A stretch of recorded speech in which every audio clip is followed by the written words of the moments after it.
Cô tạm thời quên đi nỗi buồn phiền trong lòng, gật đầu, để Trương Dịch nắm tay mình rời khỏi hội trường. Hai người bước ra khỏi cửa hội trường, không khí bên ngoài quả nhiên trong lành hơn nhiều so với bên trong. Trương Dịch đưa cô đến hồ nước trong trường, nơi họ thường hẹn hò khi mới quen nhau. Cùng nhau đọc sách, cùng nhau nghe một bản nhạc bằng một chiếc tai nghe. Hoặc Trương Dịch chơi guitar đệm đàn, còn Đồng Tiểu Đại thì nhảy múa. Khi đó, cả hai đã có khoảng thời gian rất vui vẻ. Trương Dịch và Đồng Tiểu Đại đi đến ven hồ, hai người ngồi xuống chiếc ghế dài trước mặt hồ. Trương Dịch chỉ vào mặt hồ tĩnh lặng trước mặt, cười nói, mới đó mà đã hơn 5 năm tốt nghiệp rồi. Nơi này vẫn như xưa, không thay đổi gì nhiều. Thời gian như trở lại 7, 8 năm trước, lúc đó chúng ta thường xuyên đến đây mà. Đồng Tiểu Đại cũng chìm vào hồi ức, không khỏi cảm khái, cảnh còn đó, người đã khác. Khung cảnh vẫn như cũ, chỉ tiếc là chúng ta đều đã thay đổi rồi. Có lẽ là thế sự vô thường thôi. Giọng cô có chút buồn bã. Hôm qua gặp em, anh thấy em có vẻ buồn bã, dạo này có chuyện gì phiền lòng à? Trương Dịch lên tiếng hỏi. Hắn đút hai tay vào túi quần, vẻ mặt điềm nhiên. Đồng Tiểu Đại liếc nhìn hắn, thở dài trong lòng.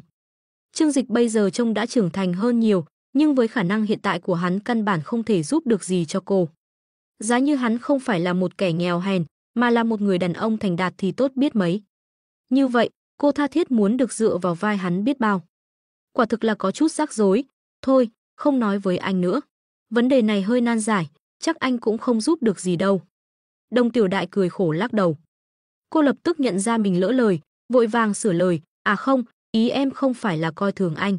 Chỉ là vấn đề em gặp phải, quả thực không phải người bình thường có thể giải quyết được. Chưa chắc, sao em có thể chắc chắn rằng anh là người bình thường trong lời nói của em? Trương Dịch khẽ mỉm cười, hỏi ngược lại. Hắn tháo mũ và kính râm xuống, cứ đeo hai thứ này mãi cũng phiền phức. Nhìn thấy dáng vẻ lúc này của Trương Dịch, tim Đồng Tiểu Đại bắt đầu đập loạn xạ, thực sự không hiểu tại sao. Rõ ràng là khuôn mặt mà cô đã nhìn nhiều năm rồi, tại sao bây giờ lại cho cô cảm giác khác lạ như vậy? Nói xem nào, biết đâu anh có thể giúp được gì đó. Trương Dịch thản nhiên nói. Lúc này Đồng Tiểu Đại mới hoàn hồn, do dự một chút rồi quyết định nói với Trương Dịch. Có những chuyện, cho dù người khác không giúp được gì, nhưng nếu có người bằng lòng nghe cô nói, thì trong lòng cũng sẽ thoải mái hơn một chút. Anh còn nhớ sau khi tốt nghiệp, em có mở một công ty kinh doanh nhạc cụ và trang phục cổ trang không? Trương Dịch gật đầu, anh nhớ chứ. Lúc đó em chưa tốt nghiệp đã bắt tay vào mở công ty, khi đó nổi tiếng cả trường đấy. Sao vậy, công ty gặp vấn đề gì à? Đồng Tiểu Đại gật đầu, trong quá trình kinh doanh gặp phải một số vấn đề. Là vấn đề về vốn chứ gì? Trương Dịch hỏi. Đồng Tiểu Đại nhìn Trương Dịch với ánh mắt có chút ngạc nhiên. Sao anh biết? Trương Dịch cười nhạt, vẻ mặt không hề ngạc nhiên. Nếu không phải vấn đề về vốn, thì làm sao em lại đi gần gũi với tên khốn Hồ Thành đó? Anh đoán, lý do em ở bên cạnh hắn ta mấy hôm nay là vì hắn ta hứa đầu tư vào công ty của em đúng không? Chuyện của Đồng tiểu thư, Trương Dịch tôi đã cho người điều tra kỹ rồi. Có Nguyệt Thần giúp, chuyện của cái công ty bé tí ấy muốn giấu cũng không được. Thấy Trương Dịch đã biết rõ mọi chuyện, Đồng Tiểu Đại chỉ thấy trong lòng chua xót, khóe mắt rưng rưng. Em không muốn, em cũng không muốn dây dưa với loại người như hắn ta. Nhưng mà giờ công ty em nợ nần chồng chất, nếu không được đầu tư, là tâm huyết bao năm uổng phí, bản thân em còn phải gánh thêm mấy triệu tiền nợ. Em thật sự không biết phải làm sao nữa. Trước mặt Trương Dịch, người yêu cũ, cô không còn giữ được vẻ ngoài mạnh mẽ, nước mắt tủi nhục cứ thế tuôn rơi. Nhìn cô như vậy, Trương Dịch cũng thấy xót xa. Hắn biết Đồng Tiểu Đại ngày trước kiêu ngạo biết nhường nào, luôn coi trời bằng vung, chưa từng để tâm đến chuyện tiền bạc. Vậy mà giờ đây, vì tiền, cô thậm chí phải hạ thấp tự tôn của bản thân. Đây là hiện thực phũ phàng, chẳng ai có thể trốn tránh. Đừng khóc nữa, mọi chuyện rồi sẽ ổn thôi, sẽ có cách giải quyết mà. Trương Dịch đưa tay ra, kéo Đồng Tiểu Đại vào lòng. Đồng Tiểu Đại cũng không từ chối, dù sao Trương Dịch không phải Hồ Thành, hắn là người cô từng yêu thương sâu đậm. Chui vào lòng Trương Dịch, cảm nhận hơi ấm quen thuộc, cô thấy lòng mình yên ổn hơn hẳn. Nhưng mà, vấn đề vẫn cần phải giải quyết, giờ không ai chịu giúp em, ngân hàng cũng đang nợ một khoản lớn. Người duy nhất có thể giúp em, chỉ có Hồ Thành. Đồng Tiểu Đại thút thít. Trương Dịch đặt tay lên eo cô, cảm nhận được thân hình mềm mại, căng tràn sức sống qua lớp áo, hắn hít một hơi thật sâu. Người ta nói xa nhau một ngày như cách ba thu, huống hồ hắn và cô đã xa cách bấy lâu. Hơn nữa lúc trước yêu nhau, Đồng Tiểu Đại rất ngoan ngoãn, ngoài ôm ấp, hôn hít, cùng lắm à. Giờ cô đã quay lại, hắn nhất định phải bù đắp lại những tiếc nuối năm xưa. Vì thế, Trương Dịch cúi đầu, hít hà mùi hương tự nhiên trên cơ thể cô, khẽ cười, Tiểu Đại, anh có một câu hỏi muốn hỏi em. Đồng Tiểu Đại ngẩng đôi mắt đỏ hoe nhìn anh, câu hỏi gì? Em, có phải đã ngủ với Hồ Thành rồi không? Trương Dịch hỏi thẳng, câu hỏi này rất quan trọng. Nếu là loại phụ nữ mà Hồ Thành đã chạm vào, hắn không có hứng thú. Đồng Tiểu Đại đỏ mặt, tức giận đấm nhẹ vào ngực Trương Dịch, anh nói cái gì vậy? Trong mắt anh, em là loại con gái dễ dãi như vậy sao? Trương Dịch thở phào nhẹ nhõm, cười ôm chặt lấy cô. Anh chỉ là lo em làm chuyện dại dột thôi, giờ thì anh yên tâm rồi. Bị nụ cười của hắn chọc tức, Đồng Tiểu Đại bực bội nói, anh thật quá đáng. Giờ em đang đau đầu muốn chết, anh còn ở đây trêu chọc em. Trương Dịch, em đã nhìn nhầm anh rồi. Nói xong, cô vùng ra khỏi vòng tay anh, tức giận bỏ đi. Trương Dịch ung dung vắt chéo chân, thong thả lên tiếng, nếu chỉ là chuyện tiền bạc, vậy thì không phải là vấn đề. Nghe vậy, Đồng Tiểu Đại bỗng dừng bước. Cô kinh ngạc quay đầu nhìn Trương Dịch, ngập ngừng hỏi, anh nói vậy là sao? Trương Dịch nhìn Đồng Tiểu Đại, mỉm cười, ý anh là, nếu em nói sớm là vì tiền, anh đã đầu tư cho em rồi. Cần gì phải khổ sở như vậy, còn ép buộc bản thân đi cầu cạnh loại người như Hồ Thành. Ý anh là, anh có tiền. Đồng Tiểu Đại kinh ngạc nhìn Trương Dịch. Trương Dịch mỉm cười gật đầu. Nhưng mà, em cần 10 triệu, đó không phải là một con số nhỏ. Đồng Tiểu Đại có chút không chắc chắn. Xét cho cùng, cô nàng biết gia thế của Trương Dịch, hai người chia tay hồi đó, cũng chẳng phải là không có liên quan đến chuyện này. Trương Dịch nhún vai, nhưng vấn đề là, với anh nó chỉ là con số lẻ. Đồng Tiểu Đại có chút á khẩu, cô nhìn Trương Dịch thản nhiên trước mặt, không rõ giờ phút này hắn có phải đang đùa giỡn mình hay không. Bởi vì lúc này cô nàng đang kiệt quệ cả về thể xác lẫn tinh thần, thật sự không chống đỡ nổi trò đùa của người khác. Nhìn thấy vẻ mặt do dự của Đồng Tiểu Đại, Trương Dịch cười nói, sao, em không tin à? Đồng Tiểu Đại mím môi, không biết nên trả lời thế nào. Trương Dịch cười khẽ hai tiếng, đưa tay sắn tay áo bên trái lên, sau đó tháo chiếc đồng hồ Patek Philippe phiên bản giới hạn kinh điển trên tay xuống, đưa về phía Đồng Tiểu Đại. Nếu không được thì em cứ cầm lấy, coi như là đem cầm đồ ở tiệm cầm đồ, cũng có thể cầm được mấy chục triệu. Dù sao Đồng Tiểu Đại cũng là người từng trải, vừa nhìn thấy chiếc đồng hồ đeo tay mà Trương Dịch đưa tới, trong mắt cô nàng liền lộ ra vẻ nghi hoặc.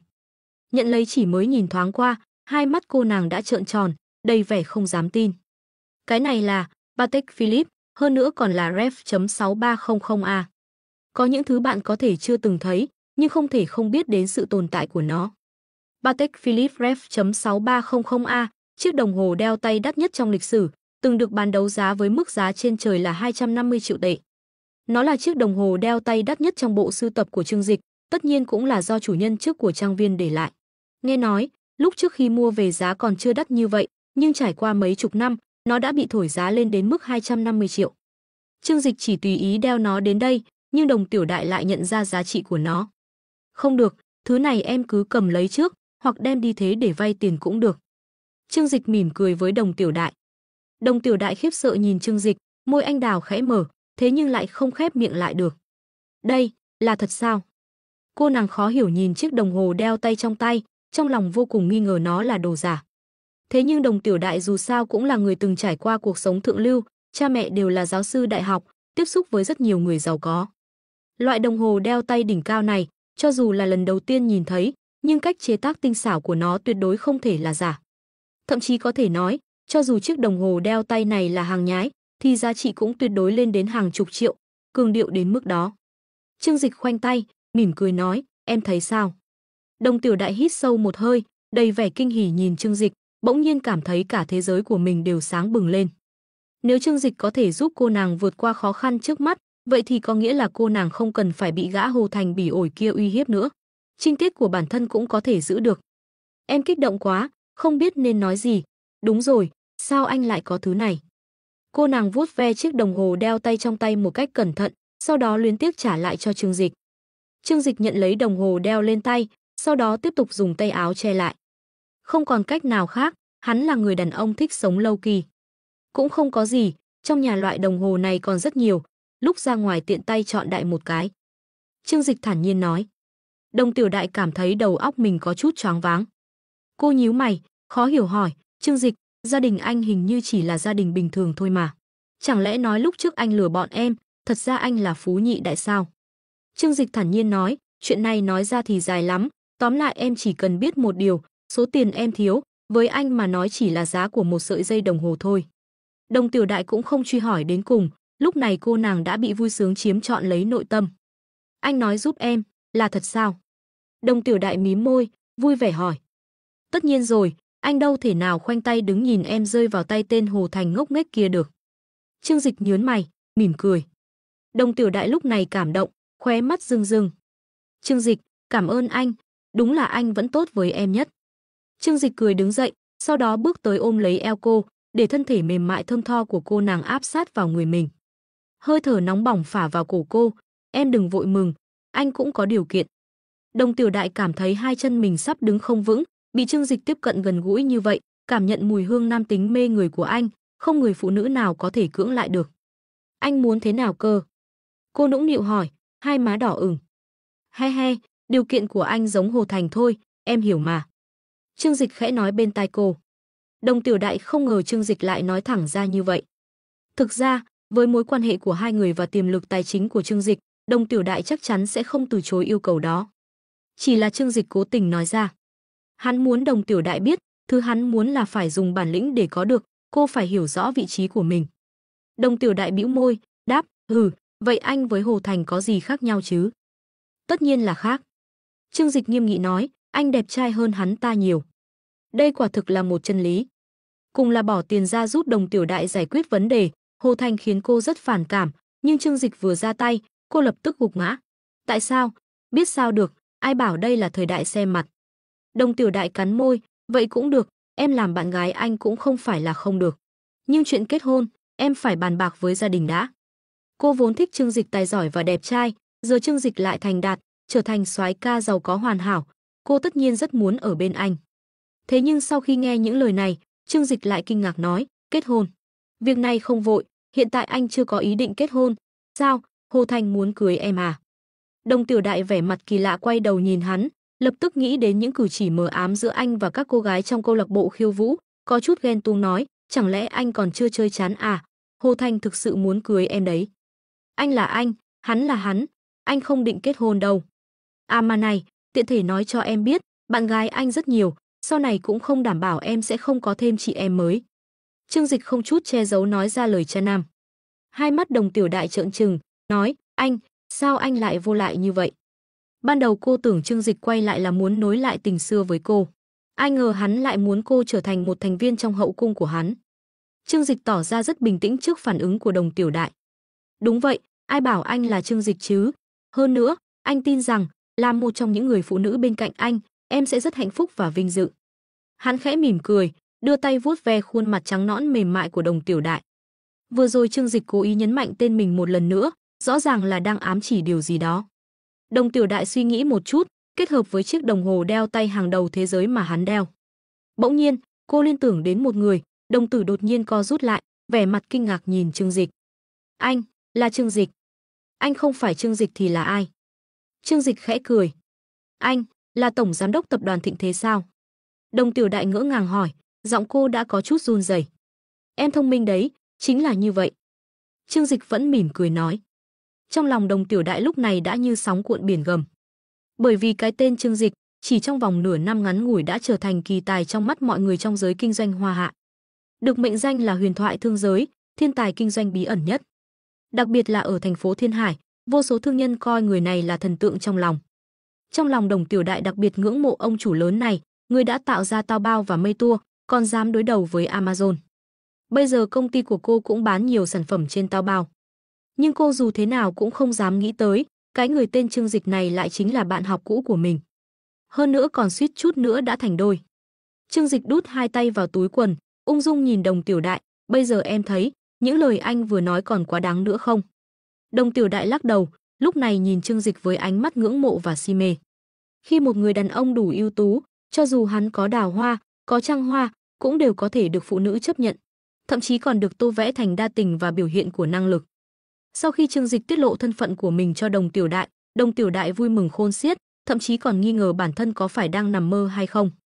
Bởi vì chuyện này quá đỗi may mắn, cô không ngờ bạn trai cũ của mình lại trở thành người giàu nhất thành phố Thiên Hải.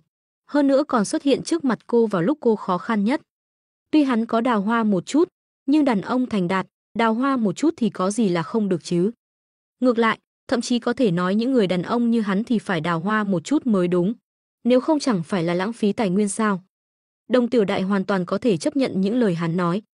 Thậm chí đó còn không được coi là điều kiện, mà có thể xem như một loại ân huệ.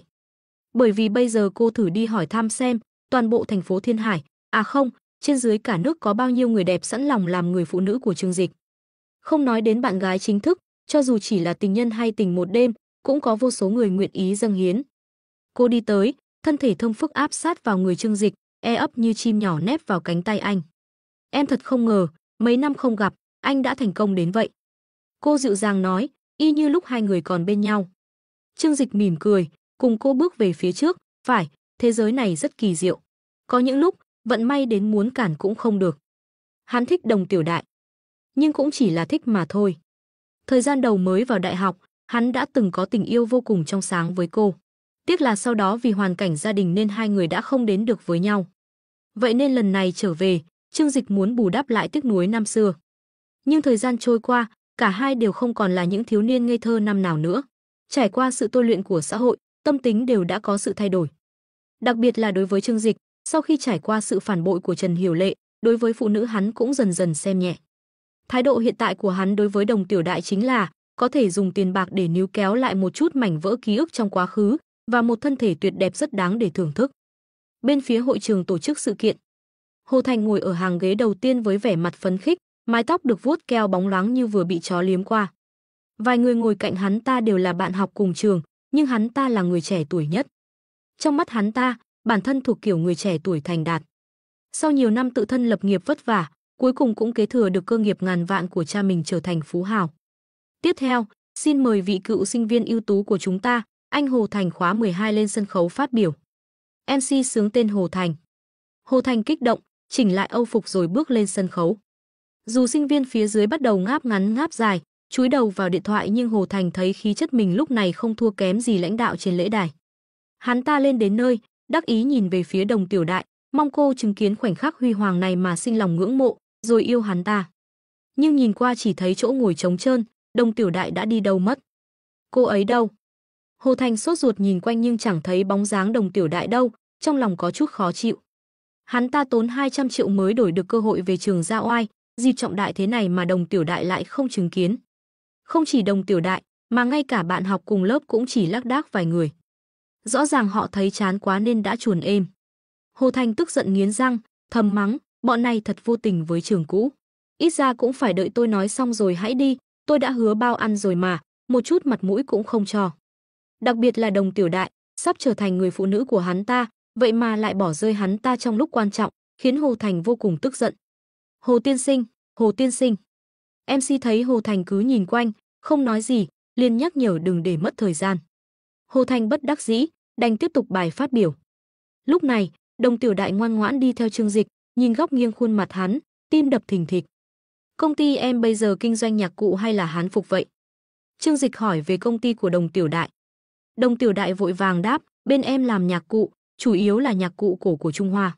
Vì mọi người thích nhạc cụ phương Tây hơn nên doanh số không được tốt lắm. Nhưng hán phục bán cũng ổn, gần đây mốt hán phục đang hot mà. Trương Dịch gật đầu, nói, anh sẽ nhờ bộ phận xúc tiến của Taobao sắp xếp và trực tiếp cho em một vị trí giới thiệu trong 1 tháng. Đến lúc đó, chúng ta ước tính một cách thận trọng rằng doanh số bán hàng sẽ tăng gấp 20 lần. Một câu nói nhẹ tênh của hắn khiến mắt Đồng Tiểu Đại long lanh. 1 tháng vị trí đề xuất, cái này, làm sao em dám nhận ạ? Vị trí được đề xuất trên trang chủ của Taobao chỉ dành cho những thương hiệu hàng đầu trong và ngoài nước. Mà giá cả lại rất đắt đỏ, mỗi ngày phải trả mấy chục vạn tiền quảng cáo. Liên tục 1 tháng, tức là gần 10 triệu đồng.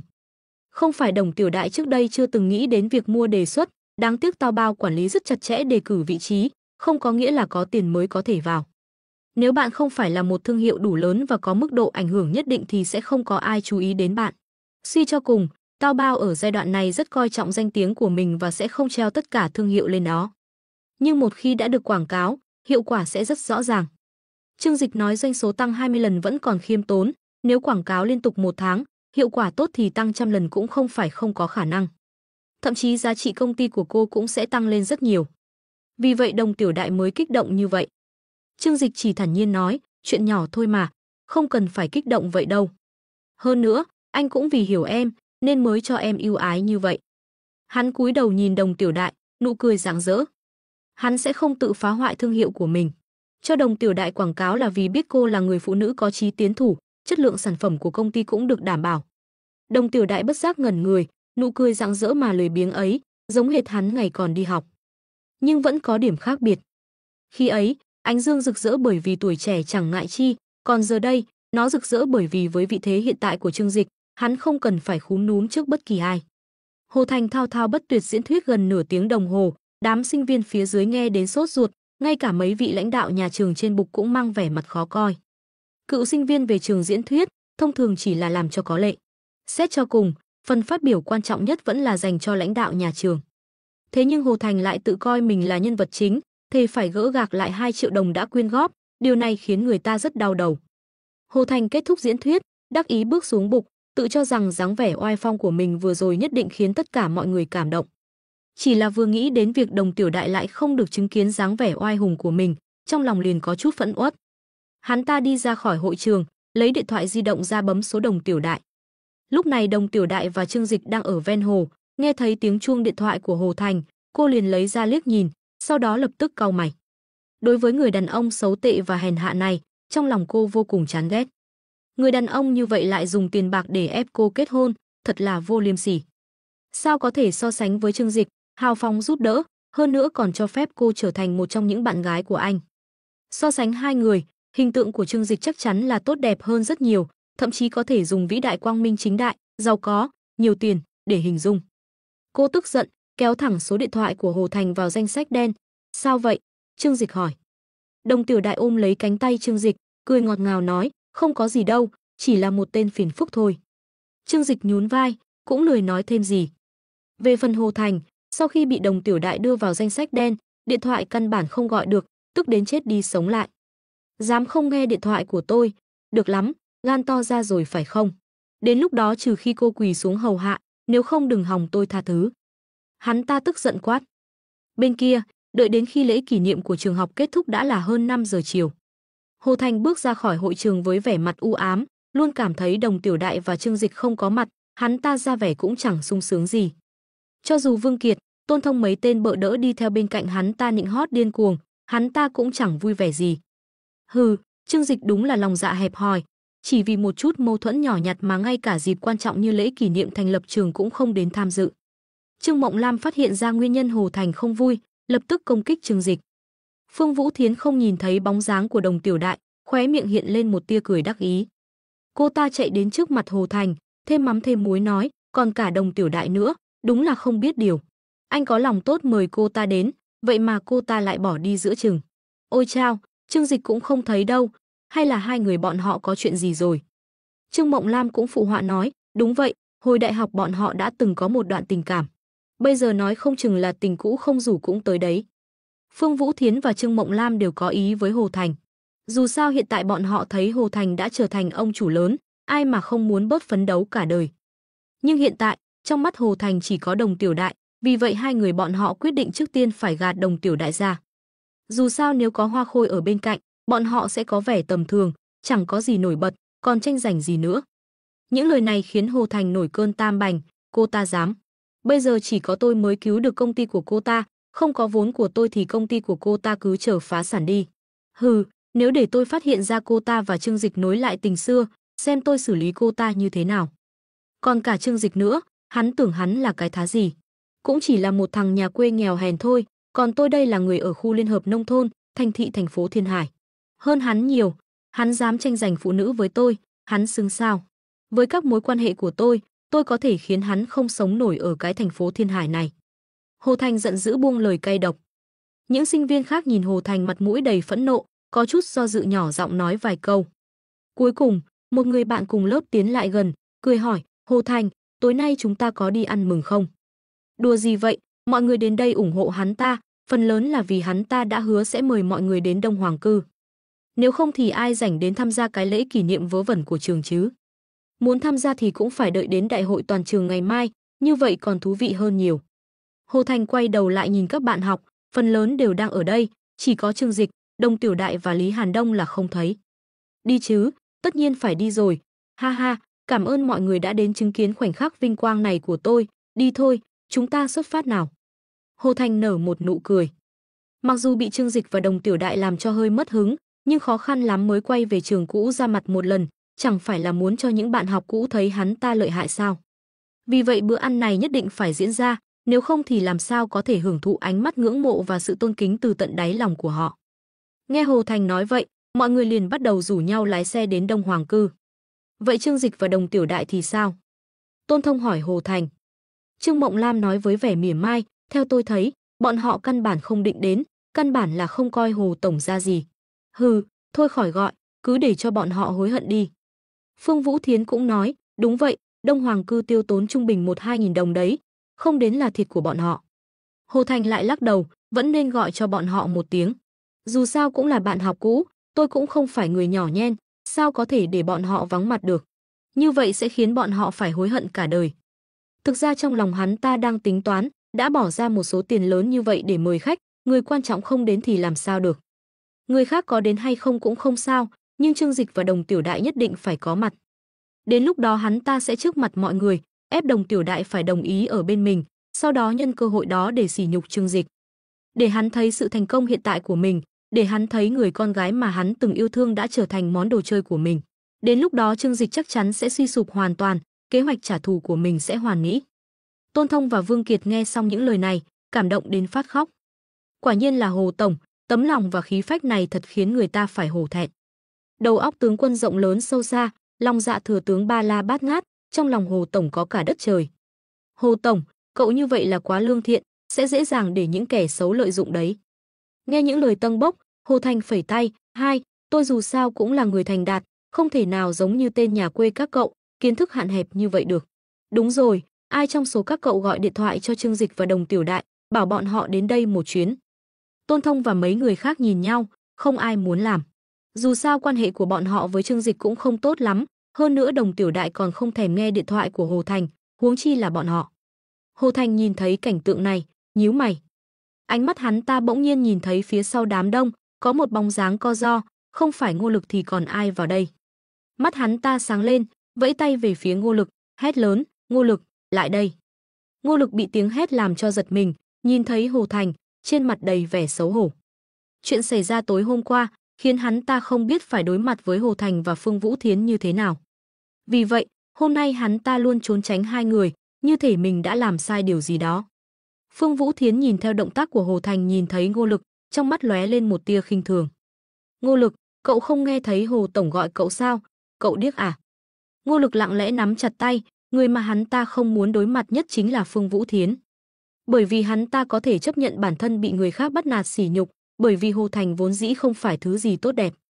Nhưng hắn ta không thể nào chấp nhận được việc nữ thần mà mình thầm mến nhiều năm qua lại biến thành một người phụ nữ độc ác, ti tiện như vậy.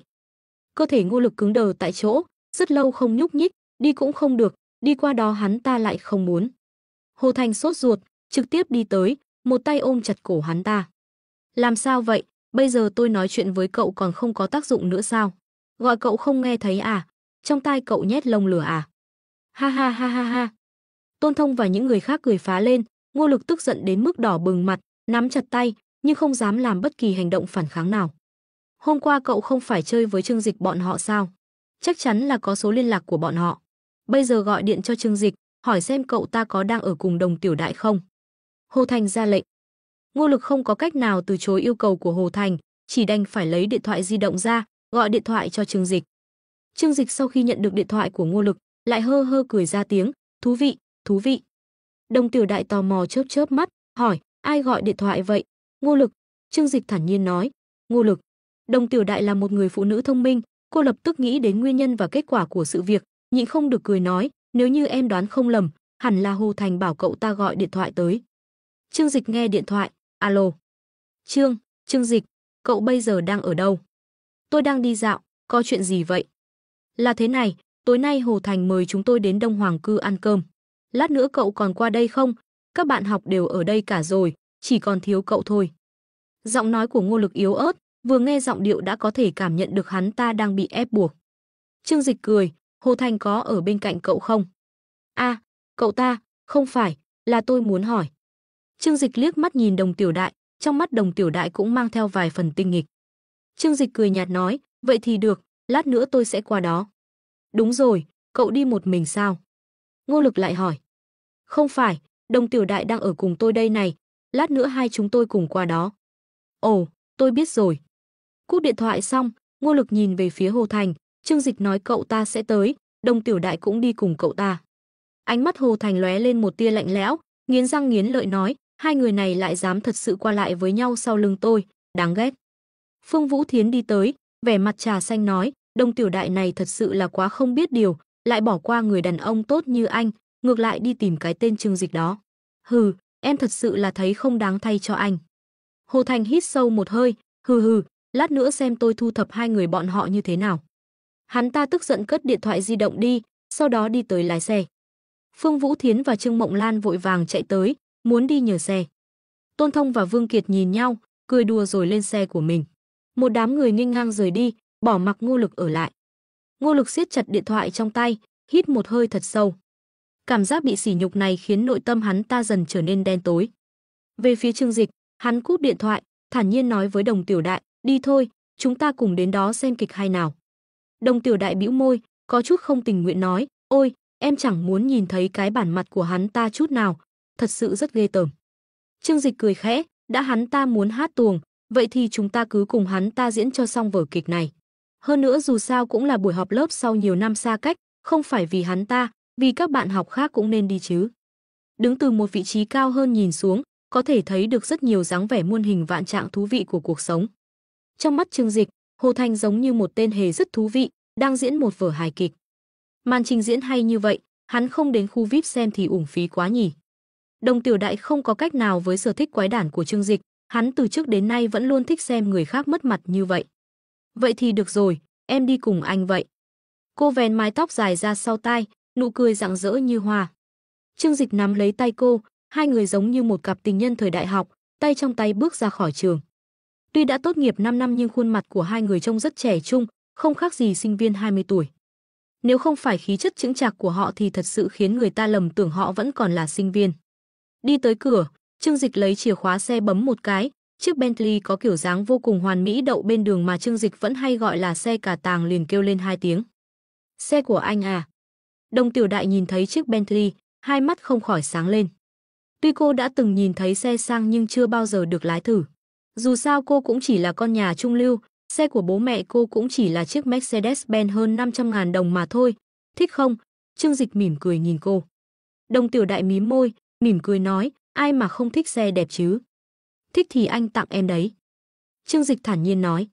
Đồng tiểu đại trợn tròn mắt, không phải ý em là vậy. Hai người họ mới gặp lại, cô đã nhận quá nhiều quà của Trương Dịch rồi, sao có thể nhận xe sang của hắn được chứ? Trương Dịch, em không phải là người phụ nữ ham mê vật chất.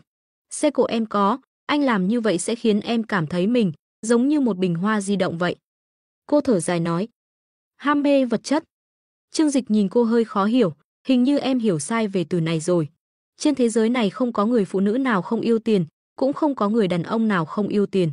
Về bản chất, con người đều là ham mê vật chất.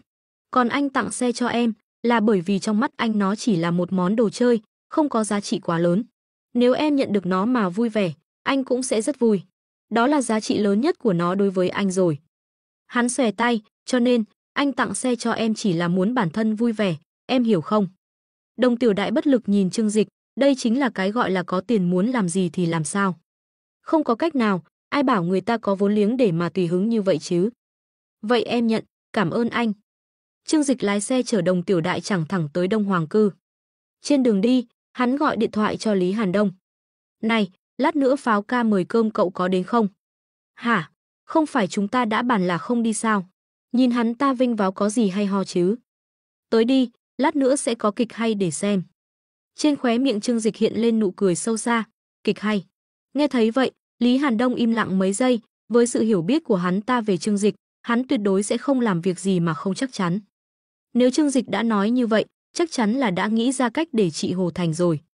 Vậy được rồi, lát nữa tôi qua đó, một bữa ở Đông Hoàng Cư cũng phải mấy chục ngàn, không ăn thì phí. Cứ quyết định vậy đi, cậu báo cho Lâm Đống họ một tiếng. Sau khi thông báo cho Lý Hàn Đông, Trương Dịch liền cúp máy. Đồng tiểu đại quay đầu nhìn nghiêng khuôn mặt Trương Dịch, lúc này trên mặt hắn vẫn mang nụ cười đầy ma lực, giống hệt một nam diễn viên họ Hoàng nào đó. Anh muốn qua đó cho Hồ Thành bẽ mặt à?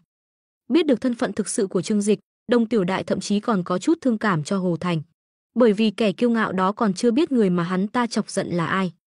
Trương Dịch chỉ cần động một ngón tay cũng có thể khiến hắn ta thân bại danh liệt. Trương Dịch cười nhạt, cho hắn bẽ mặt ư? Cũng không hẳn, chỉ là thấy hắn ta khá ngu ngốc, anh muốn xem hắn ta có thể ngu đến mức nào. Nói đến đây, hắn đột nhiên nghiêm mặt nói, thực ra anh không phải là người hẹp hòi, nếu Hồ Thành biết quay đầu là bờ, anh có thể tha cho hắn ta một lần.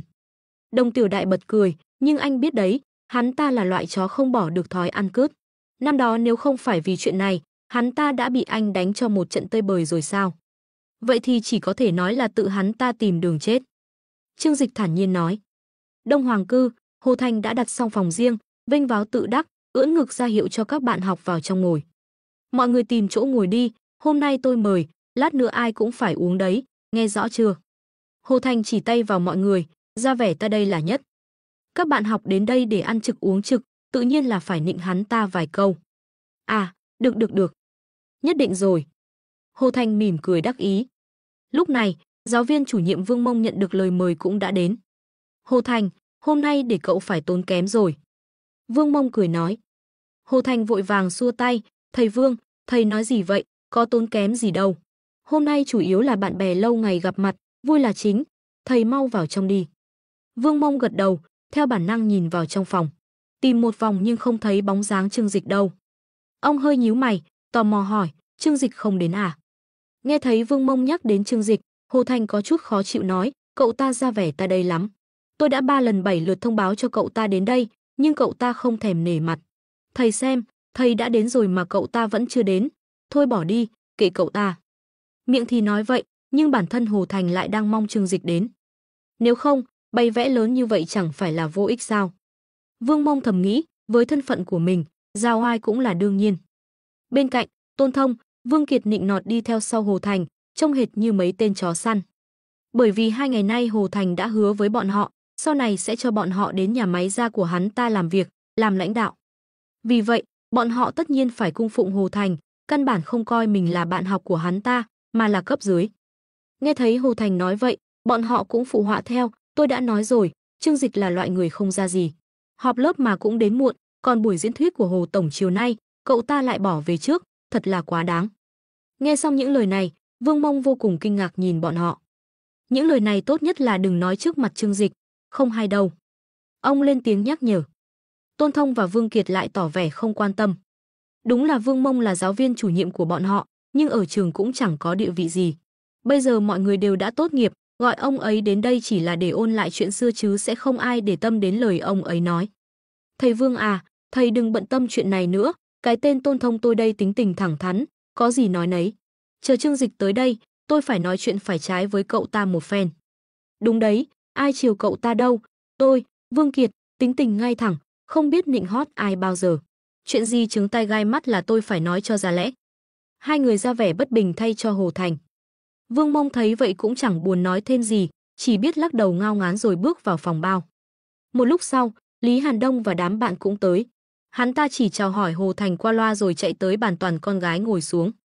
Mấy cậu đừng vội ngồi xuống, cho tôi hỏi, có thấy Trương Dịch với Đồng Tiểu Đại đâu không? Hồ Thành sốt ruột hỏi. Đã hẹn giờ ăn là 6 giờ, thế mà giờ đã gần 6 rưỡi rồi vẫn chưa thấy bóng dáng Trương Dịch và Đồng Tiểu Đại đâu cả. Lý Hàn Đông vừa mở chai rượu vang vừa nói, biết đâu được. Hai người đó tình cũ không rủ cũng tới, nói không chừng lại đang ở đâu đó vui vẻ với nhau đấy. Đúng là Lý Hàn Đông, vừa mở miệng đã nói móc mỉa, cố tình chọc tức Hồ Thành. Lâm Đống cũng hùa theo, Hồ Thành à, cậu đừng bận tâm đến bọn họ nữa, biết đâu người ta đang tình trạng ý thiếp, quấn quýt bên nhau thì sao, đừng làm phiền người ta. Mấy người kia đều biết lát nữa Trương Dịch sẽ đến nhưng cố tình nói vậy để chọc tức Hồ Thành. Sắc mặt Hồ Thành quả nhiên rất khó coi, hừ lạnh một tiếng rồi bỏ đi. Trương Dịch chẳng hề vội vàng, chở Đồng Tiểu Đại đi dạo quanh Hồ Vũ Sơn một vòng rồi mới thong thả đến Đông Hoàng Cư. Khách sạn Đông Hoàng Cư, một trong những khách sạn tốt nhất khu Tú Sơn, tiêu chuẩn 5 sao. Phong cách kiến trúc chủ yếu là sự sang trọng, xa hoa của phương Bắc, buổi tối nhìn từ xa như một cung điện dát vàng, hàng chục ngọn đèn pha chiếu sáng xung quanh, vô cùng bắt mắt. Trương Dịch dừng xe trước cửa, lập tức có nhân viên phục vụ nhanh nhẹn chạy đến dắt xe. Trương Dịch tiện tay ném chìa khóa xe, sau đó khoác tay Đồng Tiểu Đại bước vào khách sạn. Lúc này, Hồ Thành đang đứng ngồi không yên ở cửa phòng bao. Nghe những lời Lý Hàn Đông nói, Hắn ta sợ mọi chuyện sẽ diễn ra theo chiều hướng xấu như vậy. Nếu Trương Dịch thực sự nối lại tình xưa với Đồng Tiểu Đại, cùng nhau đi khách sạn thì chẳng phải hắn ta sẽ mất mặt lớn sao? Dù sao trước đó hắn ta đã tuyên bố Đồng Tiểu Đại là bạn gái mình, hai người sắp về chung một nhà rồi. Nếu tối nay Trương Dịch và Đồng Tiểu Đại cùng biến mất, những người khác sẽ nghĩ như thế nào? Đúng lúc Hồ Thành đang sốt ruột chờ đợi, Trương Dịch ung dung dẫn Đồng Tiểu Đại đến phòng bao. Xin lỗi mọi người, chúng tôi đến muộn. Vừa xuất hiện, Trương Dịch đã mỉm cười chào hỏi mọi người. Hồ Thành nhìn thấy suýt chút nữa thì tức nổ mắt. Đồng Tiểu Đại khoác tay Trương Dịch rất tình tứ, trông họ chẳng khác gì một đôi tình nhân mặn nồng. Các bạn học nhìn thấy cảnh tượng này, trong lòng không khỏi cảm khái. Hồi còn đại học, Trương Dịch đẹp trai, tài giỏi, Đồng Tiểu Đại xinh đẹp, tài năng, là hoa khôi nổi tiếng của trường. Hai người họ từng là cặp đôi được mọi người ngưỡng mộ. Giờ đây, họ tay trong tay xuất hiện ở đây, khiến mọi người như được sống lại cảm giác năm xưa. Tuy nhiên, cũng có người nhìn họ, rồi lại nhìn sang Hồ Thành với vẻ mặt u ám, ánh mắt lộ rõ vẻ thích thú.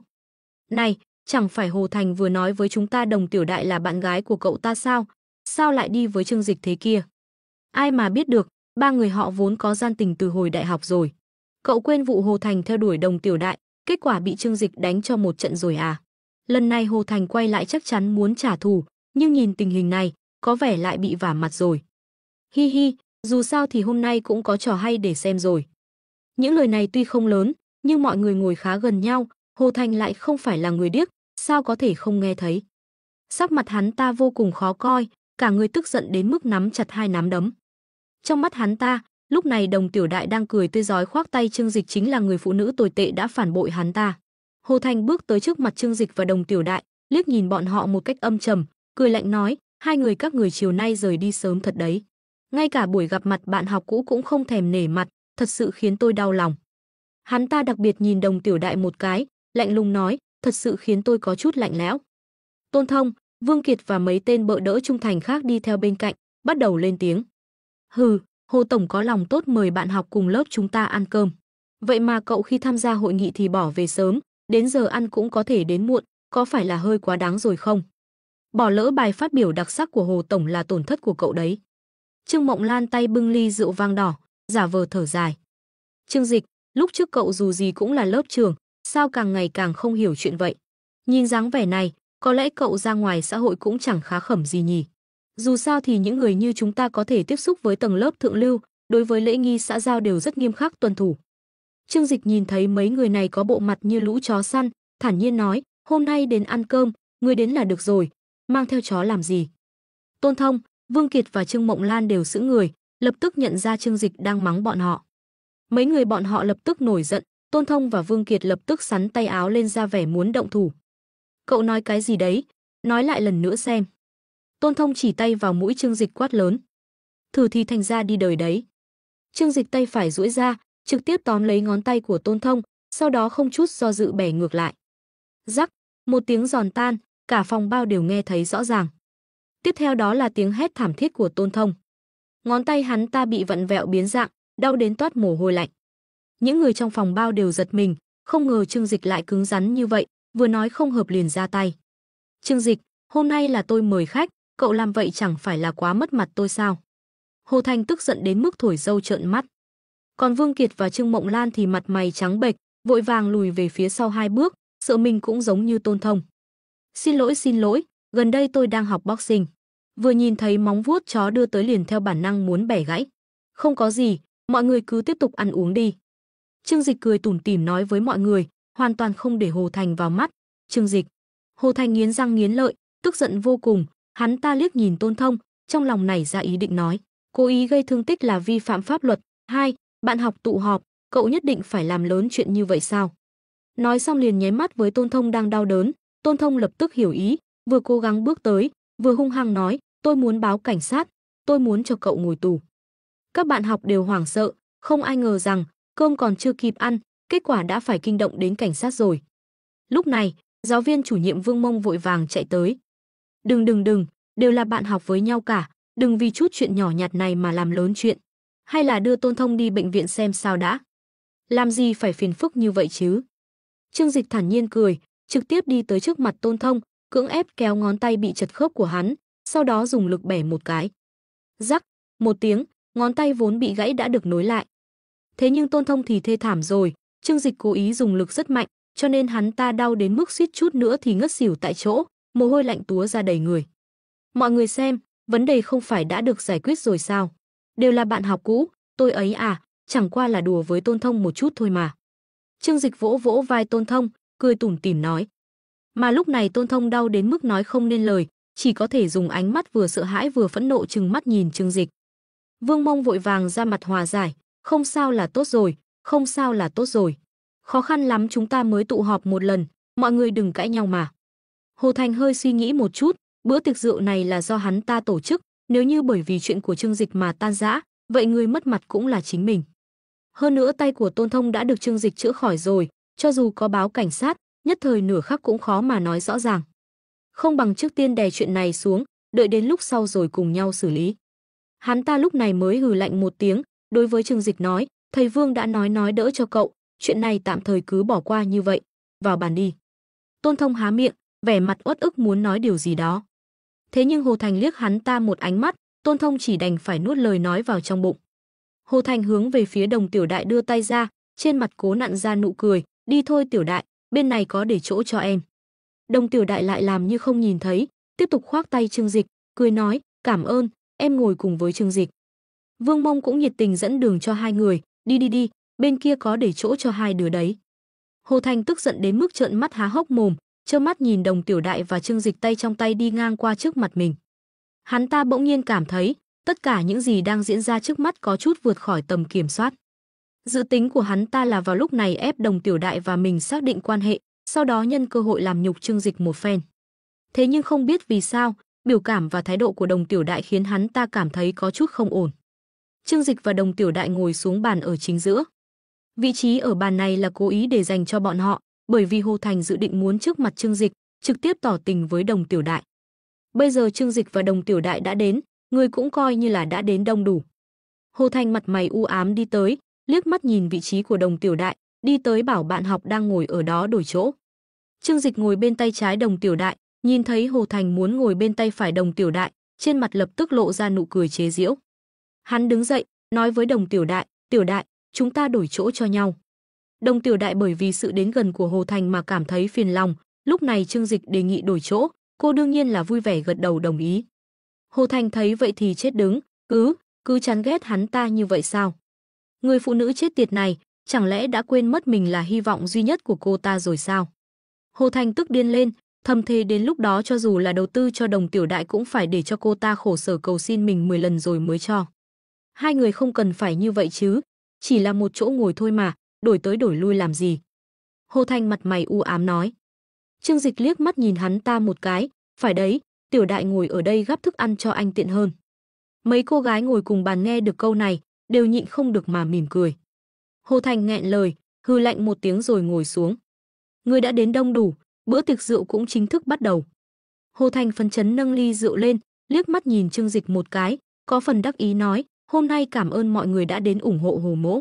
Tôi rất vinh hạnh được bình chọn là cựu học sinh ưu tú của trường chúng ta, thật sự rất vinh dự. Vinh dự này, cũng hy vọng mọi người có thể cùng tôi chia sẻ. Tôn Thông lập tức đứng dậy, giơ ly rượu lên, vẻ mặt đầy ngưỡng mộ nhìn Hồ Thành. Hồ Tổng, anh nói vậy là quá khiêm tốn rồi. Chúng ta ai mà không biết anh tuổi trẻ tài cao, sự nghiệp vang danh. Hơn 20 tuổi đã có tài sản hơn 1 tỷ, nhìn khắp trường ta, mấy ai làm được. Tôi, Tôn Thông, đây thật sự là bội phục anh sát đất. Vương Kiệt cũng tiếp lời, lớn tiếng nói, Hồ Tổng chính là niềm tự hào của lớp chúng ta, không, là của cả trường Đại học Thiên Hải. Nào mọi người, chúng ta cùng nâng ly, chúc Hồ Tổng làm ăn phát đạt, sau này phấn đấu trở thành tỷ phú trăm triệu nhé. Có hai người dẫn đầu, những bạn học khác vốn dĩ đến để ăn uống free, tự nhiên cũng nể mặt nâng ly chúc mừng vài câu. Hồ Thành vui vẻ uống cạn ly rượu, cảm thấy vô cùng sảng khoái. Chỉ có điều, có mấy người lại chẳng buồn nhấc ly. Mấy người đó, dĩ nhiên là Trương Dịch cùng đám người của Long Hồ Các. Mọi người sau khi uống rượu xong đều ngồi xuống. Tuy nhiên, Hồ Thành lại không ngồi xuống. Hắn ta vốn đã nhìn Trương Dịch không vừa mắt, bây giờ đối phương đã đến sân nhà của hắn, dục vọng báo thù tích tụ trong lòng khiến Hồ Thành nóng lòng muốn nhìn thấy bộ mặt đau khổ của Trương Dịch. Khóe miệng Hồ Thành lộ ra nụ cười nham hiểm. Mọi người yên lặng một chút, mượn dịp này, tôi có một việc muốn làm. Tất cả mọi người đang định gắp thức ăn, nghe Hồ Thành nói vậy, bất đắc dĩ đành phải dừng đũa. Trương Dịch thản nhiên nhìn hắn ta, nụ cười trên môi mang theo sự chế giễu rõ ràng. Hắn ung dung nhìn chằm chằm Hồ Thành, muốn xem tên này rốt cuộc muốn giở trò gì. Ánh mắt Hồ Thành dừng trên mặt Trương Dịch một giây, sau đó liền chuyển sang Đồng Tiểu Đại. Bốp bốp, sau khi hắn ta vỗ tay hai cái, cửa phòng bao đột nhiên được mở ra. Hai nhân viên phục vụ đẩy một xe bánh kem đi vào, trên đó là một chiếc bánh kem hình tháp 6 tầng khổng lồ, đã được cắm đầy nến. Cảnh tượng này khiến mọi người đều vô cùng kinh ngạc, không nhịn được đứng dậy nhìn sang. Cái gì thế kia? Sao lại có bánh kem? Hôm nay có ai sinh nhật à? Mọi người mau nhìn chữ trên bánh kem kìa, trời ơi! Có một cô gái tinh mắt, nhìn thấy dòng chữ được ghép bằng sô-cô-la màu trên bánh kem, lập tức hét lên. Lúc này, mọi người cũng nhìn thấy dòng chữ đó, ánh mắt không tự chủ được mà nhìn về phía Đồng Tiểu Đại. Bởi vì dòng chữ được viết là Đồng Tiểu Đại, anh yêu em. Trời ơi, chẳng lẽ Hồ Thành muốn tỏ tình với Đồng Tiểu Đại sao? Vào lúc này, hơn nữa Đồng Tiểu Đại và Trương Dịch vừa rồi còn thân mật như vậy, thật sự không có vấn đề gì sao? Phương Vũ Thiến và Trương Mộng Lan ở bên cạnh chứng kiến cảnh tượng này, sắc mặt đều trở nên vô cùng khó coi. Trương Mộng Lan thì thôi, vốn dĩ nhan sắc bình thường, Hồ Thành cũng chẳng có ý gì với cô ta. Thế nhưng Phương Vũ Thiến tự cho mình là mỹ nữ, hơn nữa ở quán bar còn từng có những màn tiếp xúc thân mật với Hồ Thành. Hắn ta quay sang tỏ tình với Đồng Tiểu Đại, coi cô ta là cái gì? Xe bánh kem được đẩy đến trước mặt Đồng Tiểu Đại, Hồ Thành mỉm cười, nhận lấy bó hoa hồng lớn từ tay nhân viên phục vụ, trực tiếp quỳ xuống trước mặt Đồng Tiểu Đại. Tiểu Đại, anh yêu em, từ hồi đại học anh đã yêu em rồi, em làm bạn gái anh nhé. Chỉ cần em đồng ý, tất cả mọi thứ của anh đều thuộc về em. Nước cờ này của Hồ Thành rất độc ác. Thực ra hắn ta đã lên kế hoạch từ trước rồi. Bởi vì thái độ của Đồng Tiểu Đại với hắn ta luôn rất mập mờ, một mặt hy vọng hắn ta đầu tư, nhưng mặt khác khi đối mặt với sự theo đuổi và ám thị của Hồ Thành lại luôn thoái thác. Cứ như vậy, Hồ Thành cảm thấy rất khó chịu. Vì vậy hắn ta mới chọn cách trực tiếp ép buộc trong hoàn cảnh này. Hắn ta cảm thấy, lúc này nếu Đồng Tiểu Đại không đồng ý lời tỏ tình của mình, vậy chẳng khác nào vả vào mặt hắn. Đến lúc đó, chuyện đầu tư đương nhiên cũng không cần nhắc đến nữa. Hồ Thành nghĩ rất đẹp, muốn chính là dồn Đồng Tiểu Đại vào đường cùng, khiến cô không thể không chấp nhận hắn. Vừa hay Trương Dịch cũng ở đó, hai người trông như thể lửa cũ bùng cháy. Hừ, vậy thì vừa hay, ngay lúc này, trước mặt Trương Dịch, cho hắn đội một cái nón xanh, phạm tội ngay trước mặt phu quân. Thế nhưng biểu cảm của Trương Dịch lại vô cùng bình tĩnh, thậm chí còn lười liếc mắt nhìn sang bên này một cái. Hai người phục vụ rất có kinh nghiệm ở một bên nhẹ nhàng vỗ tay. Ở bên nhau, ở bên nhau, ở bên nhau. Vương Kiệt và Tôn Thông hai tên liếm cầu cũng lập tức phản ứng lại, hùa theo ồn ào. Ô, đồng ý với cậu ấy đi, cậu ấy là người yêu cô nhất. Chỉ cần đồng ý với Hồ Tổng, cô muốn gì cũng có thể có được. Đàn ông nhiều tiền như vậy cô đi đâu tìm. Ở bên nhau, ở bên nhau, ở bên nhau. Một đám người xem náo nhiệt sợ thiên hạ không loạn, cũng hùa theo ồn ào. Chỉ có Lý Hàn Đông cùng mấy người nhíu mày, có chút không yên tâm nhìn về phía Trương Dịch. Đồng Tiểu Đại ngồi trên ghế, nhìn Hồ Thành đang quỳ một gối trước mặt mình, lại nhìn đám bạn học đang hò hét xung quanh. Hồ Thành vẻ mặt tự tin nhìn cô, tràn đầy tự tin, cảm thấy mình đã nắm chắc Đồng Tiểu Đại rồi. Bởi vì hắn đã điều tra qua công ty của Đồng Tiểu Đại, hiện tại đang thiếu hụt rất lớn về vốn, ngoại trừ hắn ra, sẽ không có ai tình nguyện giúp đỡ cô. Trương Dịch lắc nhẹ ly rượu vang đỏ trong tay, vẻ mặt thích thú nhìn khung cảnh náo nhiệt này, không khỏi cảm thấy có chút buồn cười. Hắn không nói gì, chỉ thản nhiên nhìn Đồng Tiểu Đại, ánh mắt hai người giao nhau giữa không trung, đều lộ ra nụ cười đầy ẩn ý. Hồ Thành thấy cảnh này, nhíu mày, nói với Đồng Tiểu Đại, Tiểu Đại, anh biết bây giờ em đang gặp rất nhiều khó khăn, đang ở giai đoạn khó khăn nhất của cuộc đời. Nhưng có anh ở đây, em không cần phải lo lắng bất cứ điều gì. Chỉ cần chúng ta ở bên nhau, anh nhất định sẽ dốc toàn lực giúp em phát triển sự nghiệp của riêng mình. Chẳng phải em luôn muốn trở thành một nữ cường nhân sao? Giống như Tô Minh Ngọc và Hàn Vũ Nặc ở thành phố Thiên Hải của chúng ta. Anh sẽ dốc toàn lực giúp em thực hiện nguyện vọng của mình. Trương Dịch thầm nghĩ, muốn giống như họ, trước tiên phải trở thành người phụ nữ của mình mới được. Lý Hàn Đông và Hoàng Gia Hào đi đến sau lưng Trương Dịch, vẻ mặt nghiêm túc vỗ vai anh. Anh bạn, không sao đâu, cố lên. Mấy người thấy cảnh này, trong lòng đều lo lắng cho Trương Dịch, sợ hắn không thể chấp nhận được chuyện sắp xảy ra mà suy sụp. Dù sao thì người đàn ông nào bị người khác cướp mất người phụ nữ mình yêu thương ngay trước mặt cũng sẽ tạo thành bóng ma cả đời. Trương Dịch thản nhiên nói, tôi không sao. Khóe miệng Hồ Thành nở một nụ cười lạnh, cứ giả bộ mạnh mẽ đi. Hắn nhìn Đồng Tiểu Đại, sâu tình nói, Tiểu Đại, gả cho anh nhé, anh sẽ cho em hạnh phúc cả đời. Xung quanh mọi người cũng bắt đầu hò reo. Đồng ý đi, đồng ý đi, đồng ý đi. Mọi người đều không biết chuyện gì đang xảy ra, chỉ cảm thấy Hồ Thành bây giờ rất giàu có, Đồng Tiểu Đại lựa chọn hắn cũng là chuyện đương nhiên. Hơn nữa, kỳ thực việc tỏ tình, về bản chất chỉ là một hình thức mà thôi. Người trưởng thành tỏ tình đều là trong lòng đã hiểu rõ mối quan hệ của nhau mới làm trò này. Nếu không phải thì chẳng phải là dễ bị mất mặt sao. Nhưng lần này, Hồ Thành thật sự cho rằng mối quan hệ của hai người đã được định đoạt, chỉ là đối với Đồng Tiểu Đại mà nói, mọi chuyện lại hoàn toàn khác. Cô ngồi trên ghế, đôi chân thon dài thẳng tắp khép khép, từ trên cao nhìn xuống Hồ Thành đang nửa quỳ trên đất tay nâng bó hoa hồng. Sau đó, cô khẽ cười, dường như đang chế giễu, lại dường như nhìn thấy điều gì thú vị. Xin lỗi anh, Hồ Thành, em đã có bạn trai rồi. Câu nói này từ đôi môi anh đào mỏng manh của cô thốt ra, cả đại sảnh tiệc cưới lập tức im lặng như tờ. Tất cả mọi người đều kinh ngạc nhìn Đồng Tiểu Đại và Hồ Thành đang quỳ trên mặt đất, không hiểu tại sao sự việc lại như vậy. Bởi vì 2 ngày nay, Hồ Thành nói với bọn họ đều là Đồng Tiểu Đại đã là bạn gái của hắn. Hơn nữa lúc mới đến, Hồ Thành quả thật suốt ngày cùng Đồng Tiểu Đại dạo chơi trong trường. Nhưng ai có thể ngờ, màn tỏ tình Hồ Thành chuẩn bị tỉ mỉ lại bị Đồng Tiểu Đại không cần suy nghĩ, trực tiếp từ chối. Bọn họ theo bản năng nhìn về phía Hồ Thành. Dù sao thì loại cự tuyệt không chút do dự này chính là một cái tát vào mặt hắn. Đương nhiên, loại chuyện này cũng không có gì đáng nói, dù sao thì người ta căn bản cũng không có nghĩa vụ phải tiếp nhận anh. Nói ai vui vẻ, có lẽ Trương Mộng Lam và Phương Vũ Thiến lúc này là hai người vui vẻ nhất. Hai người bọn họ đoạn thời gian này luôn chủ động lượn lờ bên cạnh Hồ Thành, chỉ tiếc là trong mắt Hồ Thành đều là Đồng Tiểu Đại, căn bản không có hứng thú gì đối với bọn họ. Ban đầu Phương Vũ Thiến còn có cơ hội phát triển một đoạn tình cảm bí mật, chỉ tiếc chuyện đêm hôm đó khiến Hồ Thành tổn thất mấy trăm triệu, cho nên hắn ta có chút chán ghét Phương Vũ Thiến. Nhưng hiện tại, nếu Đồng Tiểu Đại cự tuyệt Hồ Thành, cơ hội của bọn họ lại đến rồi. Chuyện tình cảm, dù sao cũng không thể miễn cưỡng mà. Phương Vũ Thiến cười híp mắt nói. Nói đúng lắm, trời đất bao la, biết bao cỏ thơm, Hồ Tổng, anh cũng đừng quá đau buồn. Trương Mộng Lan cười tủm tỉm nói. Sắc mặt Hồ Thành tái mét, lúc này vì quá tức giận và kích động, hắn ta thậm chí còn xuất hiện triệu chứng ù tai. Hắn ta cảm thấy xung quanh đều là tiếng cười nhạo, đang chế giễu sự xấu hổ của hắn. Cơn giận bùng cháy từ trong đáy lòng hắn. Tiểu Đại, em đừng đùa nữa được không? Em có bạn trai từ khi nào vậy? Ánh mắt Hồ Thành trở nên âm trầm, khóe miệng tuy vẫn treo nụ cười, nhưng trong nụ cười lại mang theo một tia điên cuồng.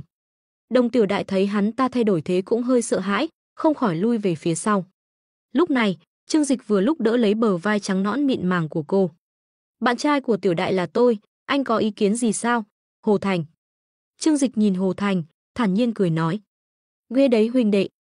Mấy người Lý Hàn Đông đều không nghĩ tới sẽ là cục diện này, âm thầm giơ ngón tay cái với Trương Dịch. Những người khác cũng bàn tán ầm ĩ. Quả nhiên là Trương Dịch. Đồng Tiểu Đại và Trương Dịch vốn là một đôi, bây giờ tình cũ không rủ cũng tới cũng là chuyện hợp tình hợp lý. Hồ Thành đây là làm cái trò gì vậy? Theo đuổi người ta trước đó cũng không tìm hiểu rõ ràng, làm vậy chẳng phải rất ngại ngùng sao? Hồ Thành sắp tức điên rồi, hắn ta nửa quỳ trên mặt đất, thế nhưng đối tượng tỏ tình của hắn ta là Đồng Tiểu Đại lại dựa vào trong ngực Trương Dịch, vẻ mặt hạnh phúc. Như vậy, càng làm hắn ta giống như một tên hề đáng thương. Hắn ta đột nhiên đứng lên từ trên mặt đất, nghiến răng nghiến lợi hét lớn với Đồng Tiểu Đại, Đồng Tiểu Đại, có phải cô điên rồi không? Chẳng lẽ cô quên công ty mình còn nợ một khoản nợ lớn sao? Nếu không có tôi giúp đỡ, công ty của cô liền xong đời. Nghe được lời nói của hắn ta, các bạn học trong lớp lập tức dùng ánh mắt khác thường nhìn hai người. Lúc này bọn họ coi như cũng đã hiểu rõ, tại sao khoảng thời gian này Đồng Tiểu Đại lại đi cùng với Hồ Thành. Trong nháy mắt, mọi người nhìn Hồ Thành đều mang theo vài phần khinh bỉ. Đúng vậy, thế giới của người trưởng thành về bản chất là trao đổi lợi ích. Thế nhưng dù sao mọi người cũng là bạn học đại học, dùng thủ đoạn hèn hạ như vậy ép buộc người ta làm bạn gái mình vẫn làm bọn họ cảm thấy rất khó chịu. Trương Dịch thay Đồng Tiểu Đại trả lời, chuyện tiền bạc thì không cần anh lo lắng, anh là người phương nào? Chuyện của Tiểu Đại có quan hệ gì với anh? Vẻ mặt hắn nhìn đầy thâm ý Hồ Thành, trong ngực ôm lấy thân thể mềm mại yểu điệu của Đồng Tiểu Đại, chọc cho Hồ Thành tức đến mức mắt cũng muốn nứt ra. Trương Dịch, lại là anh phá hỏng chuyện tốt của tôi, anh tính là cái thứ gì, anh dựa vào cái gì mà cướp người phụ nữ của tôi? Hồ Thành chỉ vào Trương Dịch gầm lên. Vương Mông thấy tình hình có chút mất khống chế, vội vàng tiến lên ngăn cản. Hồ Thành, sao ca ao lại nói chuyện như vậy, cậu có biết Trương Dịch là ai không? Hồ Thành lúc này tức giận vô cùng, ai mặt mũi ông cũng không nể. Vương Mông tuy là cố vấn học tập nhưng bản thân địa vị cố vấn học tập trong trường cũng không tính là cao, hơn nữa mọi người cũng đã tốt nghiệp, loại người như Hồ Thành càng sẽ không nể mặt ông. Không liên quan đến ông, hôm nay nhất định tôi phải để hai người này cho tôi một lời giải thích rõ ràng. Hắn ta hất tay Vương Mông ra, tức giận quát Trương Dịch và Đồng Tiểu Đại. Đồng Tiểu Đại từ chối Hồ Thành trước mặt mọi người, hơn nữa còn công bố quan hệ của mình và Trương Dịch, lập tức khiến Hồ Thành tức giận đến mức cả người phát điên. Kế hoạch ban đầu của hắn ta là muốn ép buộc Đồng Tiểu Đại làm người phụ nữ của mình, sau đó để Trương Dịch trơ mắt nhìn người phụ nữ mình yêu rơi vào trong tay mình, đau khổ tuyệt vọng. Thế nhưng ai có thể ngờ tới, cục diện lại thành ra thế này, ngược lại hắn ta mới là tên hề. Đồng Tiểu Đại, chẳng lẽ cô không có mắt nhìn sao? Nhìn cho kỹ đi, Hồ Thành tôi có điểm nào không bằng Trương Dịch. Hồ Thành lớn tiếng gào thét với Đồng Tiểu Đại, trong giọng nói tràn đầy không cam lòng. Cả lớp bỗng chốc im phăng phắc. Bởi chỉ cần nhìn vẻ ngoài của hai người, sự khác biệt đã quá rõ ràng. Sao Đồng Tiểu Đại lại thích Trương Dịch, chẳng phải chuyện rõ như ban ngày sao? Nhưng nói đi cũng phải nói lại, rất nhiều người vẫn rất khâm phục Đồng Tiểu Đại. Vì Hồ Thành hiện giờ có tiền cũng là sự thật không thể chối cãi. Họ đâu biết, thực ra Đồng Tiểu Đại đã chọn người đàn ông phù hợp với mình nhất. Đồng Tiểu Đại nhíu mày, nhìn Hồ Thành với vẻ mặt chán ghét, sau đó đưa tay ôm lấy cánh tay Trương Dịch, mỉm cười nói, xin lỗi, trong mắt em anh ấy hơn anh cả ngàn cả vạn lần. Được, được lắm, mày có giỏi, cứ chờ công ty mày phá sản đi. Hồ Thành lại nhìn Trương Dịch, ánh mắt độc ác như rắn hổ mang. Trương Dịch, mày được lắm, hết lần này đến lần khác phá hỏng chuyện tốt của tao. Lúc trước ở trường, tao nhường mày thôi, giờ mày còn dám tranh giành phụ nữ với tao. Tao nói cho mày biết, chỉ cần Hồ Thành tao một câu nói, mày đừng hòng sống yên ổn ở cái thành phố Thiên Hải này nữa. Trên mặt Trương Dịch vẫn luôn giữ nụ cười nhàn nhạt, mặc cho Hồ Thành có gào thét kích động thế nào, hắn cũng không hề có biểu hiện tức giận gì, ngược lại còn ung dung xem kịch vui nhìn hắn ta nhảy dựng lên trước mặt mình. Uy phong của Hồ tổng lớn thật đấy, dọa chết người ta. Nhưng mà, sao tôi lại nghe nói nhà máy của nhà anh sắp phá sản rồi? Trương Dịch lắc nhẹ ly rượu vang đỏ trong tay, chậm rãi nhấp một ngụm. Nghe vậy, Hồ Thành cười lớn như nghe được chuyện gì đó nực cười lắm. Tao phá sản? Mày bị ngốc à? Nhà tao tài sản mấy chục tỷ, là xưởng thuộc gia có tiếng ở thành phố Thiên Hải này, sao có thể phá sản được? Tôn Thông và Vương Kiệt vội vàng chạy tới nịnh hót. Hồ tổng, tên này chắc chắn là bị điên rồi. Dạy dỗ hắn ta một trận đi, cho hắn ta biết hắn ta và ngài khác biệt nhau cỡ nào. Tôn Thông ôm ngón tay của mình, nhìn Trương Dịch với vẻ mặt oán độc, vừa rồi suýt chút nữa thì bị đau chết đi được. Vương Kiệt cũng nhìn Trương Dịch, vẻ mặt tiếc nuối nói, Trương Dịch, cậu đúng là không biết tự lượng sức mình, Hồ tổng cũng là người cậu có thể chọc vào sao? Vương Mông đứng bên cạnh, hoàn toàn không chen vào được nửa câu, ông cũng bị mấy người Hồ Thành chọc tức. Thuốc tiên cũng không cứu được người muốn chết, đã tự mình muốn chết thì tôi sẽ thành toàn cho các người. Nhìn Hồ Thành đang nổi giận như con chó điên, còn có mấy tên tay sai của hắn ta, nụ cười lạnh lẽo nơi khóe miệng Trương Dịch dần dần hiện rõ. Hắn lạnh lùng liếc nhìn đám người này một cái, hai tay đặt trên đùi Đồng Tiểu Đại, thản nhiên lên tiếng. Hồ Thành, xưởng thuộc gia Giang Nam nhà anh tổng tài sản là 56 triệu đồng. Hơn nữa ông chủ là bố anh, Hồ Hạc, chứ không phải anh. Tôi không biết cái danh hiệu ông chủ lớn tài sản mấy chục tỷ của anh là từ đâu mà có. Sắc mặt Hồ Thành trong nháy mắt trở nên khó coi, trong mắt tràn đầy kinh ngạc. Bởi vì những gì Trương Dịch nói đều là sự thật. Gì mà tài sản mấy chục tỷ, toàn là khoác lác. Nhà hắn ta đúng là dựa vào việc mở xưởng thuộc gia mà kiếm được chút tiền, đó cũng là do bố hắn ta vất vả cả đời mới tích góp được cơ ngơi hơn 50 triệu. Hơn nữa, bố hắn ta cũng chưa nghỉ hưu, chỉ cần là một doanh nhân đứng đắn, tuyệt đối sẽ không để một đứa con trai không đáng tin cậy như hắn ta thừa kế sản nghiệp sớm như vậy. Kỳ thực những vấn đề này, chỉ cần suy nghĩ kỹ một chút là có thể hiểu được. Hồ Thành theo bản năng nhìn xung quanh, lớn tiếng quát Trương Dịch, mày nói bậy. Chuyện nhà tao chẳng lẽ mày còn rõ hơn tao sao? Tôn Thông cũng hùa theo, đúng đấy, bớt ở đây ba hoa đi. Cho dù tài sản người ta có hơn 50 triệu vậy cũng hơn hẳn một tên nghèo rất mồng tơi như mày. Trương Dịch nhìn Tôn Thông, lông mày hơi nhướng lên. Ngay sau đó, những thông tin mà Nguyệt Thần thu thập được đã truyền vào đầu anh. Tôn Thông, giám sát bộ phận vận hành của Quốc Liên Hoa Thịnh, lương tháng 10.000. Nhưng mà hình như gần đây hiệu quả công việc của anh không được tốt lắm thì phải, lãnh đạo cũ thích anh nịnh hót, nhưng tháng trước vừa mới đổi lãnh đạo trẻ tuổi. Ông ta rất ghét anh, cho nên công việc của anh có thể không giữ được nữa đâu.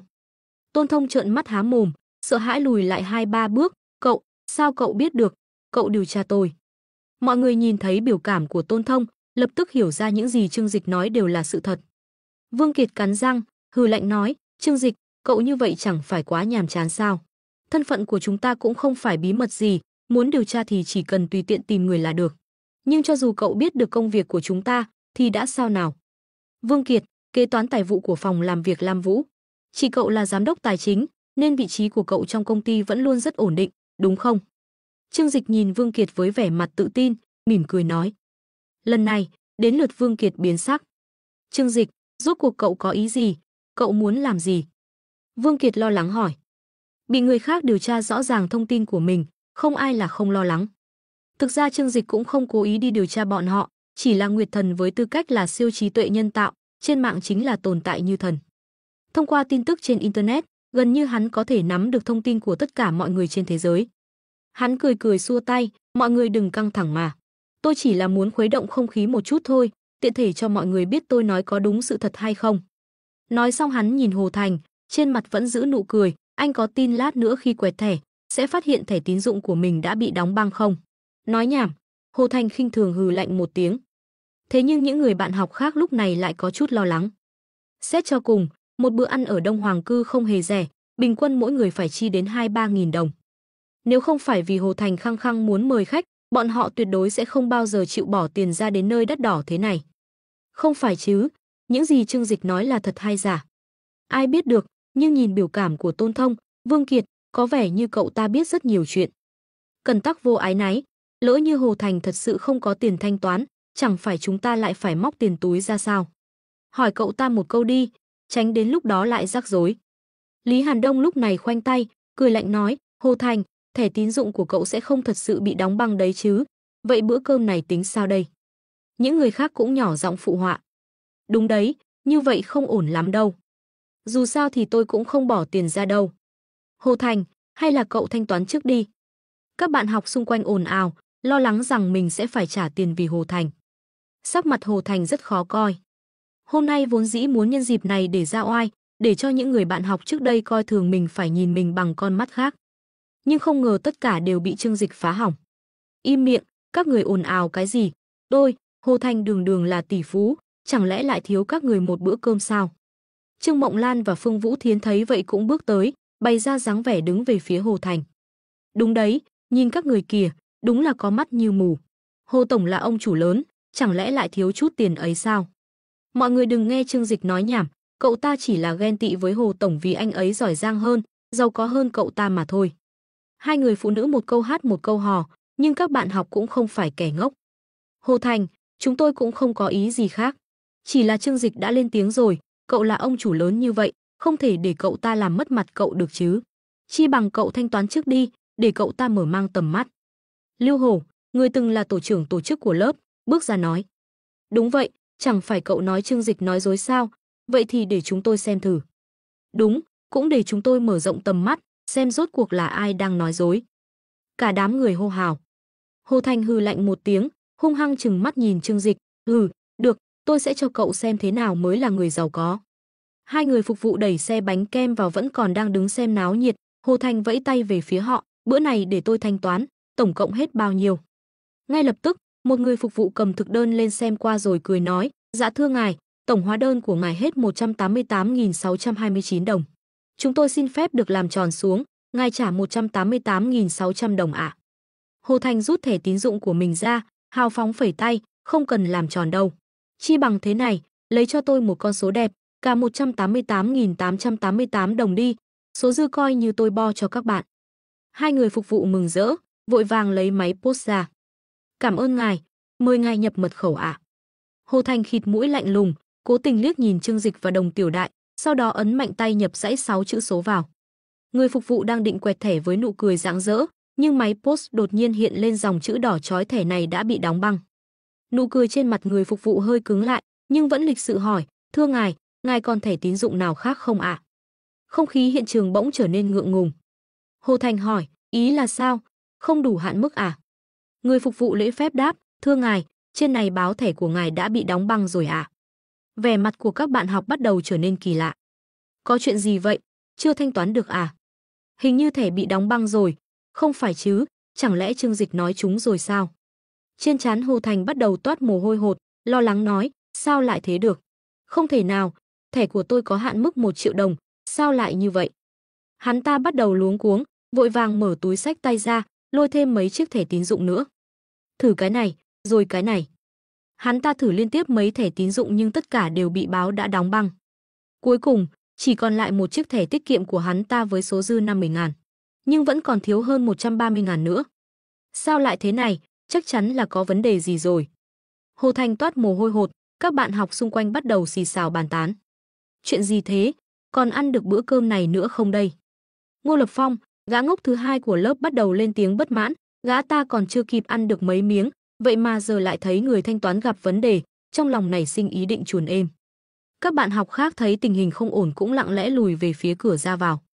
Khoan đã, mọi người khoan đã, để tôi gọi điện thoại hỏi xem sao đã, mọi người yên tâm, tôi có tiền, tôi rất nhiều tiền. Hồ Thành vội vàng níu kéo mọi người, bởi vì nếu bữa tiệc hôm nay thất bại, thì cả đời này hắn ta sẽ trở thành trò cười cho lớp 122 khoa thương mại, trường Đại học Bách khoa Thiên Hải mất. Phương Vũ Thiến sa sầm mặt mày, Hồ Thành, không phải anh nói anh rất giàu sao, sao đến bữa cơm cũng không trả nổi thế? Không phải anh không có tiền, chắc là nhà máy có chút vấn đề. Hắn ta đi sang một bên, bắt đầu gọi điện thoại cho bố mình. Alo, bố, sao thẻ tín dụng của con đều bị khóa hết rồi, rốt cuộc là có chuyện gì vậy? Thế nhưng một khi Tao Bao từ chối hợp tác, bọn họ sẽ ngay lập tức bị đá khỏi lĩnh vực thương mại điện tử. Hồ Thành cảm thấy như sét đánh ngang tai, đầu óc ong ong. Trước đây quy mô nhà bọn họ không lớn, hiện tại phát triển nhanh như vậy đều là nhờ ăn được miếng bánh thương mại điện tử. Lúc Tao Bao bắt đầu phát triển, nhà bọn họ liền gia nhập, là doanh nghiệp nông thôn thuộc nhóm thứ hai gia nhập Tao Bao, quả thực đã nhờ cơn gió đông này mà kiếm được bộn tiền. Giờ đây, hắn ta ra ngoài đều đi xe BMW kép, mặc vest thắt cà vạt, kẹp túi xách dưới cánh tay, ra dáng doanh nhân thành đạt. Thế nhưng một khi Tao Bao từ chối hợp tác, bọn họ sẽ ngay lập tức bị đá khỏi lĩnh vực thương mại điện tử. Thêm vào đó, mấy khách hàng lớn hủy đơn hàng, khiến cho nguyên liệu của bọn họ bị tồn đọng, chuỗi vốn lập tức đứt gãy. Sao có thể như vậy chứ? Rốt cuộc là sao? Ba, có phải ba đắc tội với ai không? Hồ Thành có chút bực tức hỏi. Nói bậy, ba làm người luôn lấy chữ nhịn làm đầu, sao có thể đắc tội với ai được? Hai, dạo này nhà mình làm ăn khó khăn lắm, con về nhanh đi. Nếu không vượt qua được kiếp nạn này, nhà máy của chúng ta tiêu đời mất. Ông Hồ Thành nói với giọng buồn bẩm trời ơi. Hồ Thành nghiến răng, cố gắng nói, con khó khăn lắm mới về trường được một chuyến. Ba nỡ lòng nào để con mất mặt trước bạn bè sao? Con mặc ba chuyển cho con 150 triệu trước đã. Nói xong, hắn cúp máy cái rụp. Hồ Thành, có chuyện gì vậy?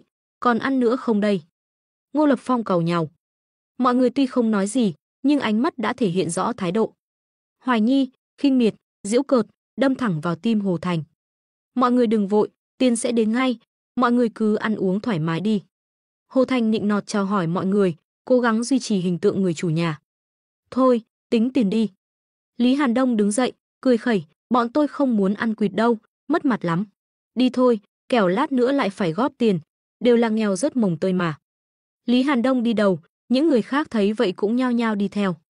Đi nhanh, kẻo lát nữa Hồ Thành vay tiền chúng ta. Vài người bạn học hạ giọng, chạy như chạy giặc ra ngoài. Đừng đi, tôi có tiền mà. Hồ Thành luống cuống hét lớn. Trong lúc nguy cấp, hắn nhìn sang Tôn Thông, Vương Kiệt và Phương Vũ Thiến, Trương Mộng Lan bên cạnh. Mấy người, có thể cho tôi vay ít tiền ứng trước được không, khi khác tôi trả gấp đôi. Lúc này, bốn người vốn đang nịnh bợ Hồ Thành đều lộ vẻ do dự. Hồ Thành, rốt cuộc là sao vậy? Không phải cậu nói với bọn tôi cậu là ông chủ lớn sao?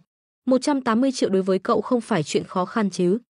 Trương Mộng Lan ấp úng nói. Ấy, tôi tạm thời khó khăn thôi, mọi người chờ chút, tiền của tôi sắp xong rồi, cho tôi ứng trước chút.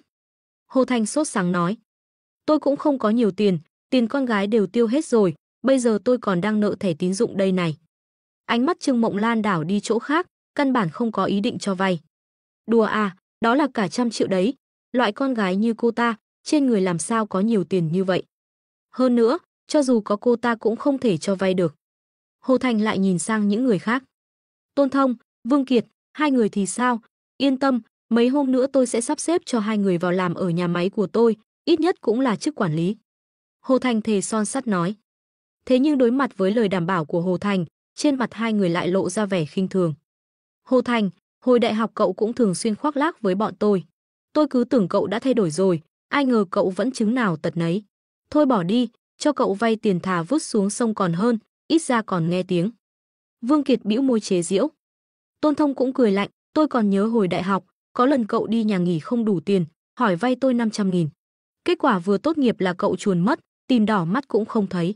Hay, tôi không muốn dẫm lên vết xe đổ đâu. Thật ra dù là Hồ Thành hay Tôn Thông trong thâm tâm đều coi thường Hồ Thành. Nhưng sau khi nghe nói Hồ Thành làm ông chủ lớn, mới bắt đầu nịnh bợ hắn. Giờ phút này thấy Hồ Thành ngay cả tiền ăn cơm cũng không có, cho nên cũng lười nịnh bợ nữa, trực tiếp vạch trần suy nghĩ thật.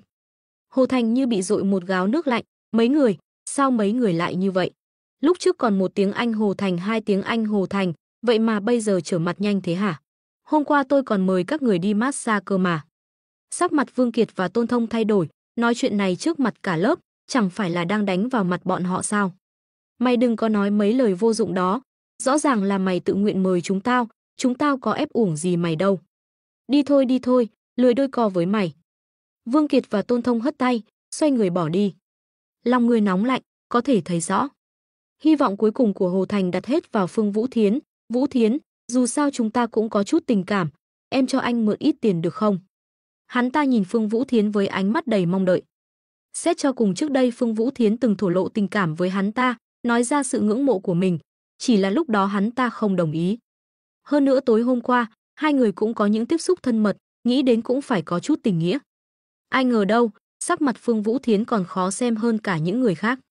Cô trợn mắt, như một con cú mèo đêm nổi điên, biểu cảm vô cùng đáng sợ. Hồ Thành, đồ lừa đảo khốn kiếp. Cô vô cùng tức giận, bản thân nhẫn nhục đi nịnh nọt Hồ Thành, thậm chí ngay cả thân thể cũng trao đi. Vốn tưởng có thể bám được một đại gia, không ngờ lại là đồ giả mạo. Cút, Phương Vũ Thiến hét lên thay thế. Trong nháy mắt, Hồ Thành bị mọi người xa lánh, không còn tiền, ai nấy đều khinh bỉ hắn ta. Hắn ta đầy mặt bi thương và tuyệt vọng, không biết vì sao sự việc đột nhiên lại thành ra thế này. Đúng lúc này, Trương Dịch đang ngồi trên ghế bỗng lên tiếng, mọi người khó khăn lắm mới tụ tập một lần cũng không dễ dàng gì, bữa này chúng ta vẫn nên ăn đi chứ. Anh tùy ý lấy từ trong túi ra một tấm thẻ đen, đưa cho nhân viên phục vụ bên cạnh.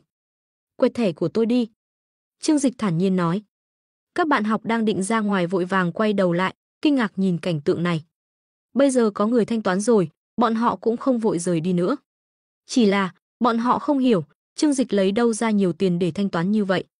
Bởi vì trước đây gia cảnh của Trương Dịch không tốt lắm, điều này rất nhiều người trong lớp đều biết. Nếu không thì lúc đó, hắn cũng sẽ không tích cực làm thêm kiếm tiền như vậy, vừa lên đại học năm nhất đã đi khắp nơi tìm việc làm thêm kiếm tiền rồi. Tuy nhiên, có mấy bạn học làm trong ngân hàng sau khi nhìn thấy tấm thẻ đen đó, ánh mắt lại trở nên nghiêm nghị. Sao nhìn nó giống thẻ đen VIP siêu cấp của ngân hàng Hoa Dân thế nhỉ? Không phải là tôi nhìn nhầm chứ, loại thẻ đó ít nhất cũng phải có 10 tỷ tiền gửi mới có thể sở hữu, cả nước cũng chẳng có mấy ai có. Hồ Thành ngẩng đầu, vẻ mặt kinh ngạc nhìn Trương Dịch. Trương Dịch, tao không cần mày giúp. Hồ Thành gầm lên đầy xấu hổ. Hắn ta muốn vả mặt Trương Dịch để chứng minh sự thành công của mình, vì vậy không thể dung thứ cho Trương Dịch bố thí cho mình. Trương Dịch nhìn Hồ Thành, vẻ mặt khó hiểu như đang nhìn kẻ ngốc. Hôm nay là tôi muốn mời mọi người ăn cơm, liên quan gì đến anh? Nói xong, hắn đứng dậy, vẫy tay với mọi người ngồi xuống đi. Mặc dù Hồ Thành có chút chuyện khiến mọi người thấy ghê tởm nhưng đã đến rồi, cơm nước vẫn phải ăn, bữa này tôi mời. Gương mặt hắn tràn đầy nụ cười ôn hòa, là tổng giám đốc của tập đoàn Thịnh Thế, khí chất hơn hẳn Hồ Thành không biết bao nhiêu lần. Các bạn học lộ vẻ kinh ngạc, lúc này mới bắt đầu quan sát kỹ Trương Dịch. Hay là Trương Dịch phát tài rồi. Lúc nãy vì có Hồ Thành nên cũng không nghĩ nhiều. Nhưng nhìn Trương Dịch bây giờ xem, phong độ người, quần áo nhìn cũng không phải loại bình thường, chắc chắn là kiếm được tiền rồi. Hả? Vậy thì lợi hại quá nhỉ. Một bữa ăn 188.000 đồng, nói mời là mời, cậu ta phải giàu cỡ nào chứ? Trương Dịch trước kia hồi còn học đại học đã rất giỏi rồi, tốt nghiệp đi làm ăn phát đạt cũng là chuyện thường tình mà. Một lớp hơn 50 con người đến Đông Hoàng Cư, nếu vì không trả nổi tiền ăn mà phải lén lút chuồn đi, vậy thì đúng là mất mặt lắm. Nghe nói có cơm ăn rồi, mọi người đều vui vẻ cười nói quay trở lại. Trương Dịch, lần này để cậu tốn kém rồi. May mà có cậu ở đây, giờ cậu ăn nên làm ra rồi nhỉ. Sắc mặt Hồ Thành trắng bệch, tay chân lạnh toát. Trong nháy mắt, cái bữa tiệc mà hắn ta dày công sắp đặt lại trở thành sân khấu cho Trương Dịch tỏa sáng. Trương Dịch, mày cố ý muốn đối đầu với tao có phải không? Hồ Thành tức giận chỉ tay vào mặt Trương Dịch nói. Trương Dịch cười nhìn hắn ta, nhớn mày nói, tôi không rảnh hơi vậy đâu. Nếu anh không hài lòng, tự bỏ tiền ra trả là được mà, coi như bữa ăn này là anh mời. Trong lòng Hồ Thành vô cùng khó chịu, hắn ta bây giờ chính là không có tiền, cho nên mới phải nhẫn nhịn chịu đựng sự sỉ nhục của Trương Dịch. Tuy bây giờ bữa tiệc đã được ăn, nhưng tất cả mọi người chỉ biết ơn Trương Dịch, cảm thấy Trương Dịch lợi hại. Ngược lại, bởi vì màn kịch này của hắn ta, tất cả các bạn học trong lớp đều sẽ khinh thường hắn ta. Sau này trong lòng các bạn học cùng lớp, Hồ Thành chính là một tên hề chính hiệu. Lúc trước ở trường học hắn ta đã bị người ta xem thường, hiện tại lễ kỷ niệm 100 năm thành lập trường, vốn là cơ hội tốt để hắn ta lật ngược tình thế. Không ngờ không những không lật ngược được tình thế, ngược lại còn thua ê chề nhục nhã, cả đời này có lẽ sẽ không còn cơ hội ngẩng mặt lên được nữa. Lý Hàn Đông đi tới, cười hi hi vỗ vai Hồ Thành, "Hồ tổng, đừng ngây ra nữa. Tuy bây giờ cậu không có tiền đãi khách, nhưng Trương Dịch đã giúp cậu trả rồi. Cơ hội ăn không uống không đâu có nhiều đâu." Hoàng Gia Hạo cũng chế nhạo cười nói, "Đúng vậy, lần này coi như cậu tiết kiệm được một khoản lớn rồi. Ha ha, thật là vẻ vang cho dòng họ. Các cậu, được lắm." Hồ Thành nghiến răng ken két, xoay người định bỏ đi khỏi nơi khiến hắn ta đau khổ này. Thế nhưng, Trương Dịch lại nháy mắt với Lâm Đống. Lâm Đống cao lớn hiểu ý, trực tiếp chắn trước mặt Hồ Thành, túm lấy cánh tay hắn ta, trên mặt lộ vẻ trách cứ. "Hồ Thành, khó khăn lắm chúng ta mới có dịp họp lớp, người này còn là do cậu gọi đến đây. Tuy không phải cậu mời, nhưng cậu cũng không thể đi như vậy được. Lại đây, cùng chúng tôi uống vài chén." "Tôi không uống, các cậu tự uống đi." Hồ Thành lạnh lùng hừ một tiếng, vùng vẫy muốn bỏ đi. Khóe miệng Lâm Đống hiện lên một tia cười lạnh, "Hừ, còn ở đây giả vờ thanh cao với tôi à? Quay lại đây." Hồ Thành tuy nhìn có vẻ hơi to lớn, nhưng đó đều là mỡ, cả ngày lui tới mấy chỗ ăn chơi sa đọa, đã sớm bị hao mòn thân thể rồi. Lâm Đống đưa tay dùng sức kéo một cái, hắn ta liền bị lôi trở lại, bị ấn chặt xuống bàn. Trương Dịch ôm Đồng Tiểu Đại vào lòng, hai tay không an phận sờ soạng, Đồng Tiểu Đại liếc mắt đưa tình, tuy có chút ngượng ngùng, nhưng cũng không ngăn cản động tác của Trương Dịch. Hồ Thành ngồi ngay gần Trương Dịch, nhìn thấy hết mọi chuyện. Hắn ta muốn đi, nhưng đã bị Lâm Đống và Lý Hàn Đông kẹp giữa, không thể động đậy. "Nào nào nào, uống rượu uống rượu. Hồ tổng, hôm nay chúng ta phải uống cho thỏa thích, không uống chính là không nể mặt bạn học cũ." Hồ Thành bị hai người ép buộc, sắc mặt khó coi vô cùng. Nhưng hiện tại đã bị Lâm Đống ấn chặt trên bàn, nếu đứng dậy bỏ đi thì càng mất mặt hơn. Hắn ta đành phải ngồi xuống, trong lòng âm thầm tính toán xem rốt cuộc phải phản kích lại như thế nào. Lần này mất mặt, hắn ta càng thêm căm hận Trương Dịch, không thể nào bỏ qua như vậy được. Còn các bạn học khác lại được ăn ngon, ai nấy đều rất vui vẻ, cũng rất cảm kích Trương Dịch đã không để bọn họ phải uổng công một chuyến. Tuy nhiên, trong lòng rất nhiều người lại càng thêm hiếu kỳ. Bọn họ tò mò muốn biết Trương Dịch hiện tại rốt cuộc đang làm gì mà ra tay lại hào phóng như vậy. Phải biết rằng, tuy đã tốt nghiệp được 5 năm, nhưng nhiều người ngay cả tiền lương trước thuế 1 năm cũng không đủ để trả cho bữa ăn này. Vì vậy, bọn họ đoán chắc Trương Dịch đã phất lên, chỉ là không rõ rốt cuộc hắn giàu có cỡ nào. Thêm vào đó bản thân Trương Dịch vốn đã đẹp trai, hiện tại lại có thêm thuộc tính giàu có, khiến cho một số cô gái cũng nhịn không được mà nhìn cậu thêm vài lần. Trương Mộng Lan cười tủm tỉm bưng ly rượu vang đỏ, ưỡn cái eo to sụ của mình đi tới.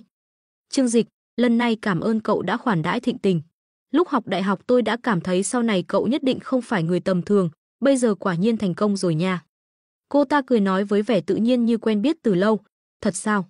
Trương Dịch còn chưa lên tiếng, giọng nói lạnh lùng của Đồng Tiểu Đại đã vang lên. Cô nhìn Trương Mộng Lan với vẻ mặt đầy ẩn ý, nói, "Sao tôi nhớ trước kia cô không nói như vậy nhỉ? Hiện tại cô là bạn gái, một trong số đó, của Trương Dịch, đương nhiên không thể để những người phụ nữ lộn xộn này đến quấy rầy bọn họ." Trương Mộng Lan là cái thá gì chứ? Nhan sắc chỉ được 5 điểm, lại lùn lại béo, còn luôn tự cho mình là tiên nữ. Đừng nói là Trương Dịch, ngay cả Hồ Thành cũng không thèm để ý đến cô ta. Bị Đồng Tiểu Đại mỉa mai một hồi, sắc mặt Trương Mộng Lan có chút khó coi. "Đồng Tiểu Đại, tôi chỉ đến để mời rượu một ly thôi, cô cần phải như vậy sao?" Cô ta bĩu môi, vẻ mặt uất ức nhìn Trương Dịch, nói, "Trương Dịch, bạn gái cậu quản cậu kỹ quá rồi đấy. Người ta rõ ràng không có ý gì khác mà."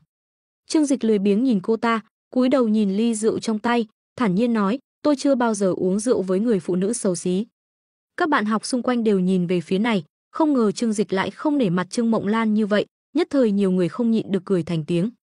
Ha ha ha, Trương Dịch cũng quá phũ đi, mà Trương Mộng Lan lấy đâu ra tự tin đi quyến rũ Trương Dịch vậy? Không thấy cậu ấy có Đồng Tiểu Đại rồi sao? Cô ta từ hồi đại học đã tự tin thái quá rồi, hễ là con trai mà nói chuyện với cô ta vài câu là cô ta tưởng người ta theo đuổi mình. Thấy Hồ Thành giàu có thì bám lấy Hồ Thành, bây giờ lại không biết xấu hổ đến câu dẫn Trương Dịch, cũng không thèm soi gương xem mình là ai nữa. Sắc mặt Trương Mộng Lan trắng bệch, bị lời nói của Trương Dịch khiến toàn thân run rẩy. Cô ta hung hăng dậm chân, tức giận nói, "Cậu quá đáng lắm. Tuy rất tức giận, nhưng cô ta không bỏ đi mà xoay người tiếp tục ăn cơm. Dù sao bữa cơm mấy chục triệu, cô ta luyến tiếc không nỡ bỏ đi. Rượu này dở quá. Trương Dịch nhìn ly rượu trong tay, nhíu mày nói. Vài người Lý Hàn Đông đang uống rượu vui vẻ, nghe vậy không khỏi có chút kinh ngạc. Trương Dịch, rượu này ngon lắm mà, rượu vang đỏ Blue Diamond, 2.000 tệ một chai đấy. Lý Hàn Đông nhìn chai rượu nói. Đây là rượu ngon mà Hồ Tổng gọi đấy. Lâm Đống khoác vai Hồ Thành, cười nói. Sắc mặt Hồ Thành khó coi, nói, Trương Dịch, đây là rượu cao cấp đấy, chưa chắc cậu đã uống quen đâu. Trương Dịch mỉm cười lắc đầu. Khẩu vị của hắn đã được nuôi dưỡng rất cao, trong kho rượu ở nhà, loại rẻ nhất cũng phải 7-80 ngàn, mà cũng chỉ để xúc miệng mà thôi. Phục vụ, hắn lên tiếng gọi. Trong phòng bao có phục vụ luôn túc trực, nghe thấy tiếng Trương Dịch vội vàng chạy tới. Tiên sinh, xin hỏi ngài có gì dặn dò ạ? Trương Dịch phẩy phẩy tay, nói, lấy thực đơn rượu cho tôi xem. Hồ Thành nhìn chằm chằm Trương Dịch, thầm nghĩ, tao xem mày muốn giở trò gì. Phục vụ đưa thực đơn rượu, Trương Dịch trực tiếp lật từ trang sau cùng, nơi có những loại rượu đắt nhất, xem. Đông Hoàng Cư tuy là khách sạn 5 sao, rượu ngon đúng là có. Bất quá, dù sao cũng không phải là hầm rượu, rượu vang đỏ triệu tệ căn bản là không có. Ở đây cũng chẳng có rượu ngon gì cả, thôi, tùy tiện uống tạm vậy. Trương Dịch lắc đầu. Hồ Thành thấy vậy, cười lạnh nói, được rồi Trương Dịch, cậu đừng giả vờ nữa. 18 vạn 8 không phải là số tiền nhỏ, mỗi bàn thêm mấy chai rượu ngon, cậu trả nổi sao? Trương Dịch liếc nhìn hắn ta một cái, cười khinh bỉ, nhưng cũng không phản bác lại, chỉ trả thực đơn cho phục vụ. Mỗi bàn mang lên một thùng rượu vang Bạch Thụy. Vừa dứt lời, sắc mặt Hồ Thành lập tức trở nên vô cùng khó coi. Rượu vang Bạch Thụy là thương hiệu rượu vang ngon nhất, không thua kém gì rượu vang Lafite, một chai đã mấy chục ngàn. Thế mà Trương Dịch gọi không chỉ 1-2 chai, mà là mỗi bàn một thùng. Tính ra như vậy, gần 1 triệu bạc nói mất là mất. Hành động của Trương Dịch đúng là tát thẳng vào mặt hắn ta. Nghe thấy lời Trương Dịch nói, nhân viên phục vụ bỗng chốc giật mình. Không phải hắn ta chưa từng thấy người giàu có, người ăn một bữa 200-300 ngàn ở đây cũng không phải là hiếm. Nhưng mà đây là khách sạn, không phải quán bar. Ai đời mua rượu một lần đến cả triệu chứ? Đúng là đại gia uống rượu ngon đều là tự mang theo. Rượu ngon chính hiệu đều ở trong hầm rượu, hoặc là bộ sưu tập riêng. Khách sạn 5 sao tuy có dự trữ, nhưng phần lớn vẫn là rượu phổ thông hạng trung và cao cấp. Bởi vậy, nhân viên phục vụ cười khổ nói với Trương Dịch, tiên sinh, xin lỗi, rượu của chúng tôi không có nhiều như vậy. Nói nhảm, loại rượu này người ta đều gọi từng chai một, anh gọi cả thùng thì lấy đâu ra đủ chứ? Nếu đã đưa hết cho anh, vậy thì sau này khách khác đến làm ăn gì nữa? Vậy thì Romani Conti hoặc Lafite, tóm lại, mỗi bàn tôi muốn một thùng, nhớ kỹ, tiền bạc không thành vấn đề. Trương Dịch thản nhiên nói. Khách sạn nói không có rượu hoàn toàn là lừa người, vấn đề chỉ là anh có đủ tiền hay không thôi. Trương Dịch lười đôi co với nhân viên phục vụ, hơn nữa mấy loại rượu này so với rượu của hắn quả thật chỉ là bình thường. Cho nên hắn cũng không kén chọn, bởi vì không có mà chọn. Dù sao thì ở đây rượu đắt nhất cũng chỉ là chai Romani Conti 680 ngàn, mà lại là loại 10 năm. Trong hầm rượu của hắn, loại 30 năm còn có đến mấy chục chai. Trương Dịch và nhân viên phục vụ nói chuyện không lớn tiếng, nhưng trong phòng riêng vốn dĩ một chút tiếng động cũng rất rõ ràng. Lúc họ nói chuyện, những người khác đều tò mò nhìn về phía này, muốn biết Trương Dịch muốn uống rượu gì. Bởi vậy, những lời này mọi người đều nghe rõ ràng. Có người không hiểu Trương Dịch nói rượu gì, còn nghi ngờ hỏi người bên cạnh. Cậu ta đang nói rượu gì vậy? Cái gì mà Romani Conti? Tôi chỉ biết Lafite 82 thôi. Lập tức có người trợn tròn mắt, vẻ mặt nhìn kẻ quê mùa, thể hiện sự am hiểu nông cạn của bản thân. Không phải chứ, cậu không biết Romani Conti sao? Đó là thương hiệu rượu vang đỏ số 1 thế giới đấy, kể cả Lafite cũng không bằng đâu. Vậy thì đắt lắm nhỉ? Khó nói, phải xem năm, nhưng tôi nói cho cậu biết, dù là Romani Conti năm thấp nhất cũng có thể mua được mấy thùng rượu Hồ Thành đặt rồi. Cái gì? Trương Dịch chịu chơi thật đấy, mời nhiều người chúng ta uống loại rượu này, cậu ta bị điên rồi à? Này, có người liếc nhìn Trương Dịch, suy nghĩ một chút rồi thở dài nói, thế giới của người giàu, người thường chúng ta không thể hiểu được. Có lẽ với cậu ta, việc này cũng giống như chúng ta mua nước khoáng thôi. Lý Hàn Đông cùng mấy người ngồi cùng bàn đều ngạc nhiên. Trương Dịch, cậu, không cần phải phung phí như vậy. Lý Hàn Đông ấp úng nói. Mấy thứ đó đắt quá, hơn nữa, chưa chắc đã ngon hơn bao nhiêu, tớ thấy đều là thổi phồng lên thôi. Mối quan hệ của họ với Trương Dịch khá tốt, nên theo bản năng muốn giúp Trương Dịch tiết kiệm tiền. Dù sao thì tuy là họp lớp, nhưng những người khác với Trương Dịch cũng chỉ là quan hệ bình thường. Bỏ ra một số tiền lớn như vậy cho họ, thật sự là không cần thiết. Trương Dịch nghe vậy, cười cười xua tay, không có bao nhiêu tiền đâu, chỉ là chút tiền tiêu vặt thôi. Không sao đâu mà, mọi người, trong cả phòng riêng, chỉ có Trương Dịch là người bình tĩnh nhất. Ngoại trừ hắn ra, ai nấy đều kinh ngạc như đang nằm mơ. Ngay cả Đồng Tiểu Đại biết rõ thân phận của hắn cũng trợn tròn mắt, hồi lâu sau mới hoàn hồn, cười tủm tỉm dựa vào người hắn. Thấy người đàn ông của mình ra tay hào phóng như vậy, cô cảm thấy vô cùng hãnh diện. Phụ nữ đều ngưỡng mộ người đàn ông mạnh mẽ. Mà trong xã hội này, định nghĩa về kẻ mạnh cơ bản là dựa vào quyền lực và tiền bạc. Cho nên sự mạnh mẽ của Trương Dịch là điều không thể nghi ngờ, hầu như không có người phụ nữ nào có thể từ chối. Dạ vâng, xin quý khách vui lòng đợi một lát ạ. Thái độ của phục vụ viên rõ ràng trở nên cung kính hơn. Anh ta vội vàng chạy đi tìm quản lý để bàn bạc về việc này. Rượu cao cấp với số lượng lớn như vậy không phải là chuyện nhỏ. Phải có cái gật đầu của quản lý thì mới có thể đến kho lấy rượu được. Trong khi đó, các bạn học trong phòng nhìn Trương Dịch, ai nấy đều không thể nào giữ được vẻ mặt thản nhiên. Mời một bữa ăn 188.000 đồng tuy có hơi ghê gớm nhưng cũng không đến mức khiến người ta phải kinh ngạc. Ở thành phố Thiên Hải, những người kiếm sống tốt, lương 500-600.000 đồng cũng không phải là ít. Hơn họ một chút, nhưng cũng có thể chấp nhận được. Thế nhưng một bữa ăn có thể tiêu tốn cả triệu đồng, vậy thì thật là quá phô trương. Ngay cả lãnh đạo cấp cao của công ty họ cũng không thể tùy tiện mời khách như vậy. Loại người này, trong cả thành phố Thiên Hải là đại gia hiếm có. Trương Dịch, cậu rốt cuộc là làm nghề gì vậy? Lý Hàn Đông nhịn không được hỏi. Những người khác cũng nhìn chằm chằm vào Trương Dịch, mong muốn có được câu trả lời. Trương Dịch chỉ mỉm cười nhạt, không có gì, chỉ là làm một chút việc kinh doanh nhỏ thôi. Trương Dịch chỉ muốn kết giao với họ với tư cách là một người bình thường, nhưng không có cách nào, người xuất sắc giống như mặt trời, không thể che giấu được. Lý Hàn Đông thở dài một hơi, cảm thán, cái việc kinh doanh nhỏ của cậu cũng đỉnh quá đấy, bữa ăn cả triệu đồng mà nói mời là mời. Hắn ta bưng ly rượu lên, nhìn chai rượu Bordeaux hơn 2.000 đồng, vẫn là không nỡ uống. Nhưng nghĩ đến việc lát nữa có thể uống loại rượu ngon hơn nó gấp 10 lần, không khỏi có chút do dự, đành phải đặt ly rượu xuống.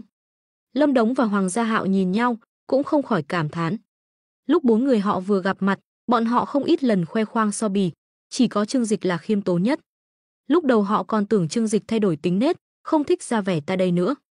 Thế nhưng bây giờ họ mới biết, đó đâu phải là hắn thay đổi tính nết, mà là vì bây giờ hắn có tiền rồi, thành công hơn bọn họ rất nhiều, cho nên cố ý không nói ra, sợ bọn họ tự ti mà thôi. Ký túc xá chúng ta có cậu thật sự là nở mày nở mặt. Lâm Đống rất tinh ý, mỉm cười nói với Trương Dịch. Còn Hoàng Gia Hạo thì nhỏ giọng nói, biết trước cậu lợi hại như vậy, đã bảo cậu bao nuôi mấy em chân dài ở quán bar rồi. Bầu không khí vốn có chút gượng gạo, bị câu nói của Hoàng Gia Hạo chọc cho vui vẻ hẳn lên. Chết tiệt, trong đầu cậu có thể đừng lúc nào cũng nhét mấy thứ giống như họ của cậu được không? Vô dụng, thật sự là vô dụng. Lý Hàn Đông và Lâm Đống vừa cười vừa mắng. Trương Dịch mỉm cười nhìn bọn họ, rất tùy ý nói, thực ra thì cũng không có gì là không thể nói. Chỉ là dù có lúc nào đi chăng nữa, chúng ta vẫn luôn là anh em tốt của nhau. Hắn bưng ly rượu lên, cũng không chê rượu trong ly kém cỏi. Còn nhớ chúng ta từng nói, khi giàu có rồi thì đừng quên nhau. Tớ không có ý định khoe khoang gì đâu, dù sao tôi cũng không phải là loại người thích ra vẻ ta đây. Nói đến đây, Trương Dịch cố ý liếc nhìn Hồ Thành, những người khác trên bàn ăn cũng theo bản năng nhìn Hồ Thành. Hồ Thành tức đến run người, mấy người nói chuyện có thể đừng lôi tôi vào được không? Trương Dịch nhún vai, cũng không để ý đến hắn ta, tiếp tục nói với Lâm Đống, Lý Hàn Đông và Hoàng Gia Hạo, thế nhưng, nếu có một ngày các cậu thật sự cần tôi giúp đỡ, cứ nói, nhất định tôi sẽ cố gắng hết sức. Trên mặt Lâm Đống, Lý Hàn Đông và Hoàng Gia Hạo lộ ra vẻ mặt kỳ lạ. Có chút ngại ngùng, có chút gượng gạo, nhưng nhiều hơn là vui mừng.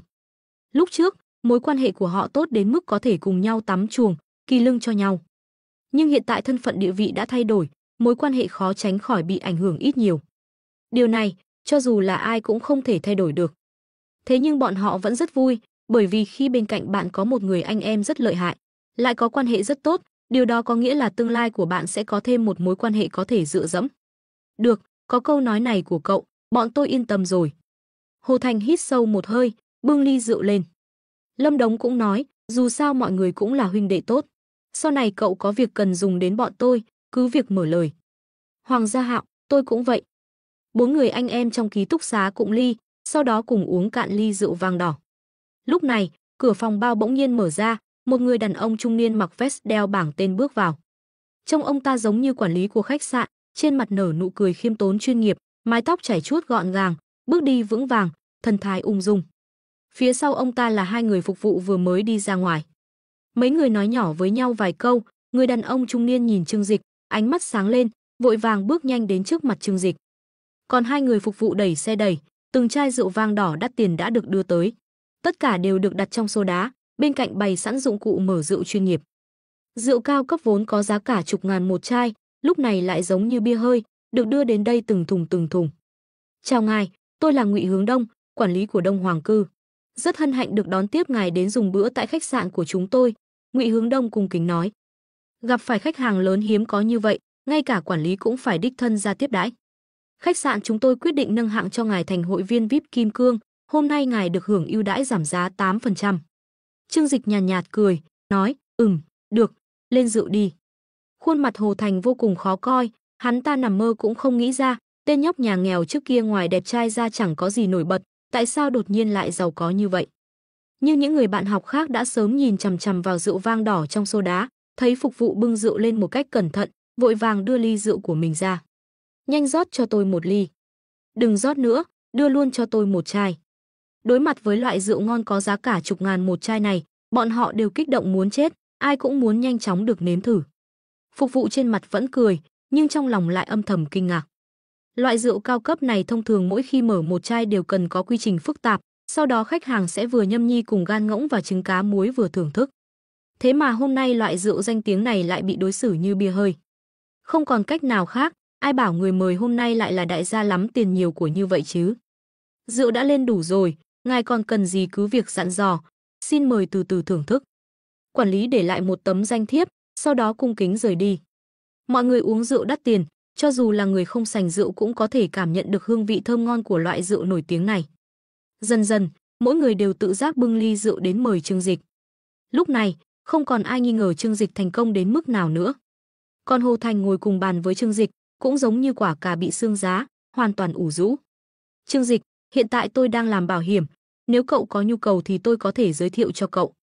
Trương Dịch, hiện tại tôi đang làm ở cửa hàng flagship của Mercedes-Benz, sau này mua xe hơi cứ tìm tôi nhất định sẽ cho cậu mức ưu đãi lớn nhất. Bạn học cũ, chúng ta trước kia cũng là huynh đệ tốt, sau này có tiền cùng kiếm nhé. Đủ loại người đều đến nịnh bợ. Tôn Thông và Vương Kiệt cũng mặt dày đến gần, cười hi hi xin lỗi. Trương Dịch, lúc trước đầu óc hồ đồ, đắc tội cậu rồi, cậu là người lớn không chấp kẻ nhỏ nhen. Cậu còn nhớ không, hồi đại học chúng ta đã từng cùng nhau ăn cơm đấy. Trương Dịch nhìn hai kẻ gió nào theo gió ấy này, lại nhìn Hồ Thành bên cạnh một mực uống rượu giải sầu, mỉm cười nói, không phải hai người theo phe Hồ Tổng sao? Bây giờ lại bỏ Hồ Tổng sang một bên, chạy đến mời rượu tôi trước, có phải là không thích hợp lắm không? Vương Kiệt và Tôn Thông tay bưng ly rượu, khinh bỉ liếc nhìn Hồ Thành. Vương Kiệt cười lạnh một tiếng, hắn ta á. Trước kia đã ba hoa khoác lác, làm người không đàng hoàng. Bây giờ còn lừa gạt chúng ta, rượu của Vương Kiệt này không kính loại người như hắn ta. Tôn Thông cũng hùa theo, rượu ngon như vậy dĩ nhiên là để mời người có thân phận rồi, hắn ta không xứng đâu. Hồ Thành nhìn hai tên vừa nãy còn nịnh bợ mình, giờ lại quay sang giúp Trương Dịch sỉ nhục mình, tức đến mức cả người run lên. Các người quá đáng lắm. Tôn Thông và Vương Kiệt ra vẻ đường hoàng nói, sao nào, chẳng phải do chính cậu làm ăn không đàng hoàng, bốc phét mình là ông chủ lớn tài sản mấy chục tỷ sao? Nếu không phải vậy thì chúng tôi có đối xử với cậu như thế này không? Tất cả là do cậu tự chuốc lấy thôi.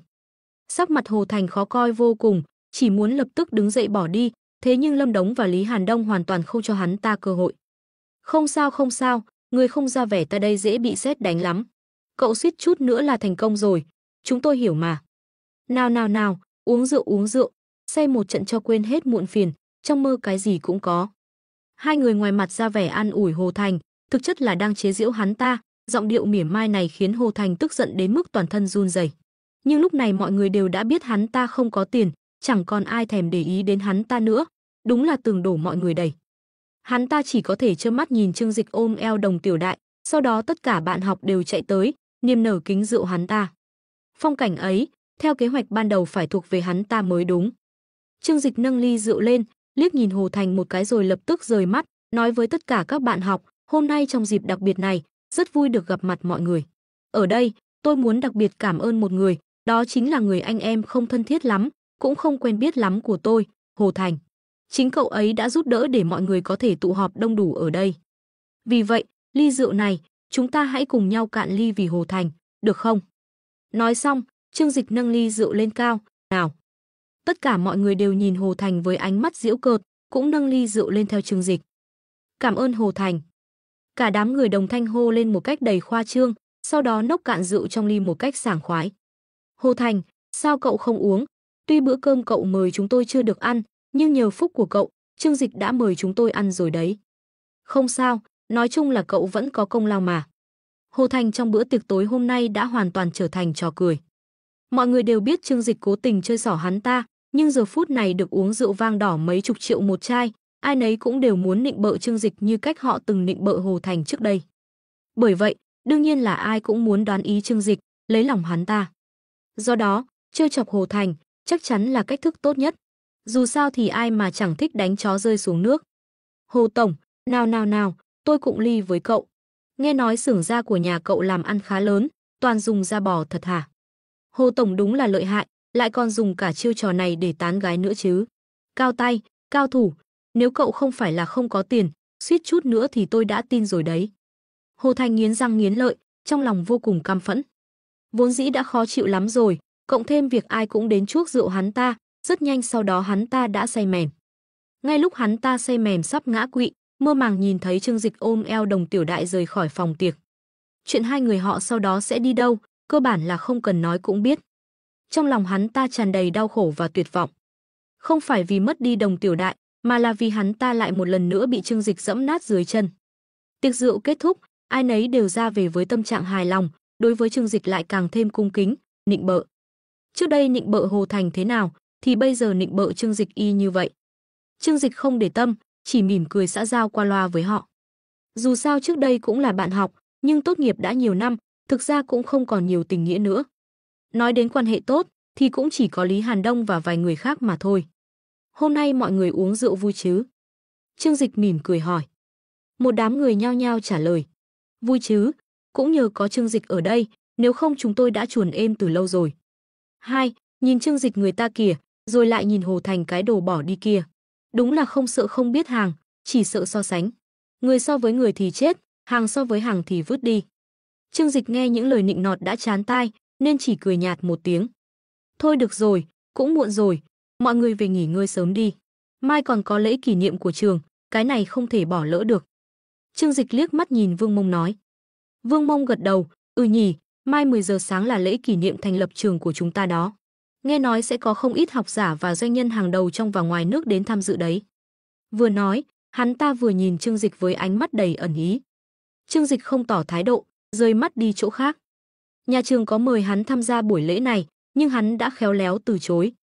Bởi vì hắn là người khiêm tốn, không thích quá nổi bật. Vậy được rồi, mọi người, chúng ta mai gặp lại nhé. Trương Dịch ôm eo thon như tờ giấy A4 của Đồng Tiểu Đại đi ra ngoài. Một chiếc Porsche kiểu dáng sang trọng lái tới, dừng lại trước mặt Trương Dịch. Nhân viên đỗ xe bước xuống, cung kính đưa chìa khóa cho Trương Dịch. Những sinh viên khác nhìn thấy chiếc Porsche, trong mắt đều tràn đầy vẻ ngưỡng mộ. Giàu thật, chiếc xe này chắc cũng phải gần 2 triệu đồng. Rốt cuộc Trương Dịch giàu cỡ nào nhỉ, thật đáng ghen tị. Lại nhìn Hồ Thành với chiếc BMW kép cà tàng kia kìa, căn bản không cùng đẳng cấp. Các sinh viên bàn tán xôn xao. Trương Dịch nhìn chìa khóa trong tay, cười nhạt nói, trời cũng muộn rồi, tôi cũng lười đi rồi. Tiểu Đại, hay là hôm nay chúng ta ở lại đây nhé? Đồng Tiểu Đại mặt hơi đỏ lên, liếc nhìn Trương Dịch và các bạn học, khẽ gật đầu. Vậy cũng được, chúng ta đều đã uống rượu, đừng lái xe nữa. Ánh mắt mọi người đều tràn đầy sự ngưỡng mộ. Các nam sinh đều ghen tị với Trương Dịch, giàu có lại đẹp trai, đến cả nữ doanh nhân xinh đẹp như Đồng Tiểu Đại cũng bằng lòng lên giường với anh. Nhưng các nữ sinh lại càng ngưỡng mộ Đồng Tiểu Đại hơn. Bởi vì lúc này đây, khả năng kinh tế mà Trương Dịch thể hiện ra hoàn toàn có thể thỏa mãn mọi ảo tưởng của họ về một người chồng giàu có. Đặc biệt là hai người Trương Mộng Lan và Phương Vũ Thiến. Trương Mộng Lan vì bị Trương Dịch nói là xấu xí, trong lòng tức giận không thôi, giận đến dậm chân. Hận Đồng Tiểu Đại xuất hiện cướp mất cơ hội của cô ta. Nhưng Phương Vũ Thiến lại thông minh hơn một chút. Cô ta biết Đồng Tiểu Đại đang ở bên cạnh, cô ta mà qua đó chỉ tự rước nhục vào thân, cho nên cô ta mới không ngu ngốc như Trương Mộng Lan, lúc này chạy qua đó dâng hiến bản thân. Nhìn chùm chìa khóa Porsche sáng loáng trong tay Trương Dịch, cùng với gương mặt điển trai, thân hình vạm vỡ của hắn, quả thực là hình tượng nam chính ngôn tình điển hình. Mình phải tìm cơ hội để anh ta rung động trước mình mới được. Với nhan sắc của mình, cộng thêm một chút thủ đoạn. Mình không tin là Trương Dịch sẽ không động lòng. Hừ, đàn ông đều là những kẻ háo sắc ngu ngốc. Phương Vũ Thiến tự tin nghĩ. Trương Dịch dẫn Đồng Tiểu Đại xoay người bước vào khách sạn, nhân viên phục vụ biết hắn là khách sộp, đương nhiên cũng ân cần chạy tới phục vụ. Trương Dịch giơ tay lên, thản nhiên nói, tối nay, ai không tiện về thì có thể ở lại đây mỗi người một phòng, tính vào hóa đơn của tôi. Phía sau lập tức vang lên những tiếng reo hò phấn khích. Wow, thật sao? Tuyệt quá. Cảm ơn Trương Dịch. Lúc này, Hồ Thành một mình say mềm nằm gục trong phòng bao của khách sạn, cho đến khi tan tiệc cũng chẳng có ai đến đỡ hắn ta dậy. Trương Dịch dẫn Đồng Tiểu Đại vào phòng tổng thống tốt nhất. Cả hai người vừa uống rượu, vì vậy lúc này trên người đều thoang thoảng hương rượu vang. Tiểu lượng của Trương Dịch rất tốt, khả năng phân giải rượu của cơ thể cũng mạnh, nên trí tuệ rất tỉnh táo. Tuy nhiên, Đồng Tiểu Đại thì không chịu được rượu, khuôn mặt đã hơi đỏ lên. Chúng ta cùng tắm nhé. Trương Dịch ôm lấy cô, mỉm cười nói. Khuôn mặt của Đồng Tiểu Đại lập tức đỏ hơn. Mặc dù cô thích Trương Dịch, nhưng hai người đã hơn 5 năm không gặp nhau rồi. Nhanh như vậy mà đã muốn làm những việc chỉ có các cặp đôi yêu nhau mới làm sao. Điều này, cô cảm thấy hơi ngại ngùng, có chút do dự. Trương Dịch thì cười nhẹ, trong tiếng thét kinh ngạc của cô, hắn trực tiếp bế ngang cô lên, rồi đá cửa phòng tắm ra, đặt cô vào bồn tắm đầy nước nóng. Uống nhiều rượu thế này, thật không khiến người khác an tâm. Để anh rửa kỹ cho em cả trong lẫn ngoài. Trương Dịch đá bỏ đôi giày của mình, không cần cởi quần áo, nhảy theo vào. Sáng sớm hôm sau, Trương Dịch thức dậy từ trên giường, mở mắt ra nhìn, thấy tóc đen của Đồng Tiểu Đại xõa đầy trên gối, cánh tay ngọc ngà ngoan ngoãn ôm lấy cánh tay hắn trông như chú mèo con. Khóe miệng hắn không kìm được nở nụ cười dịu dàng, hôn lên trán cô.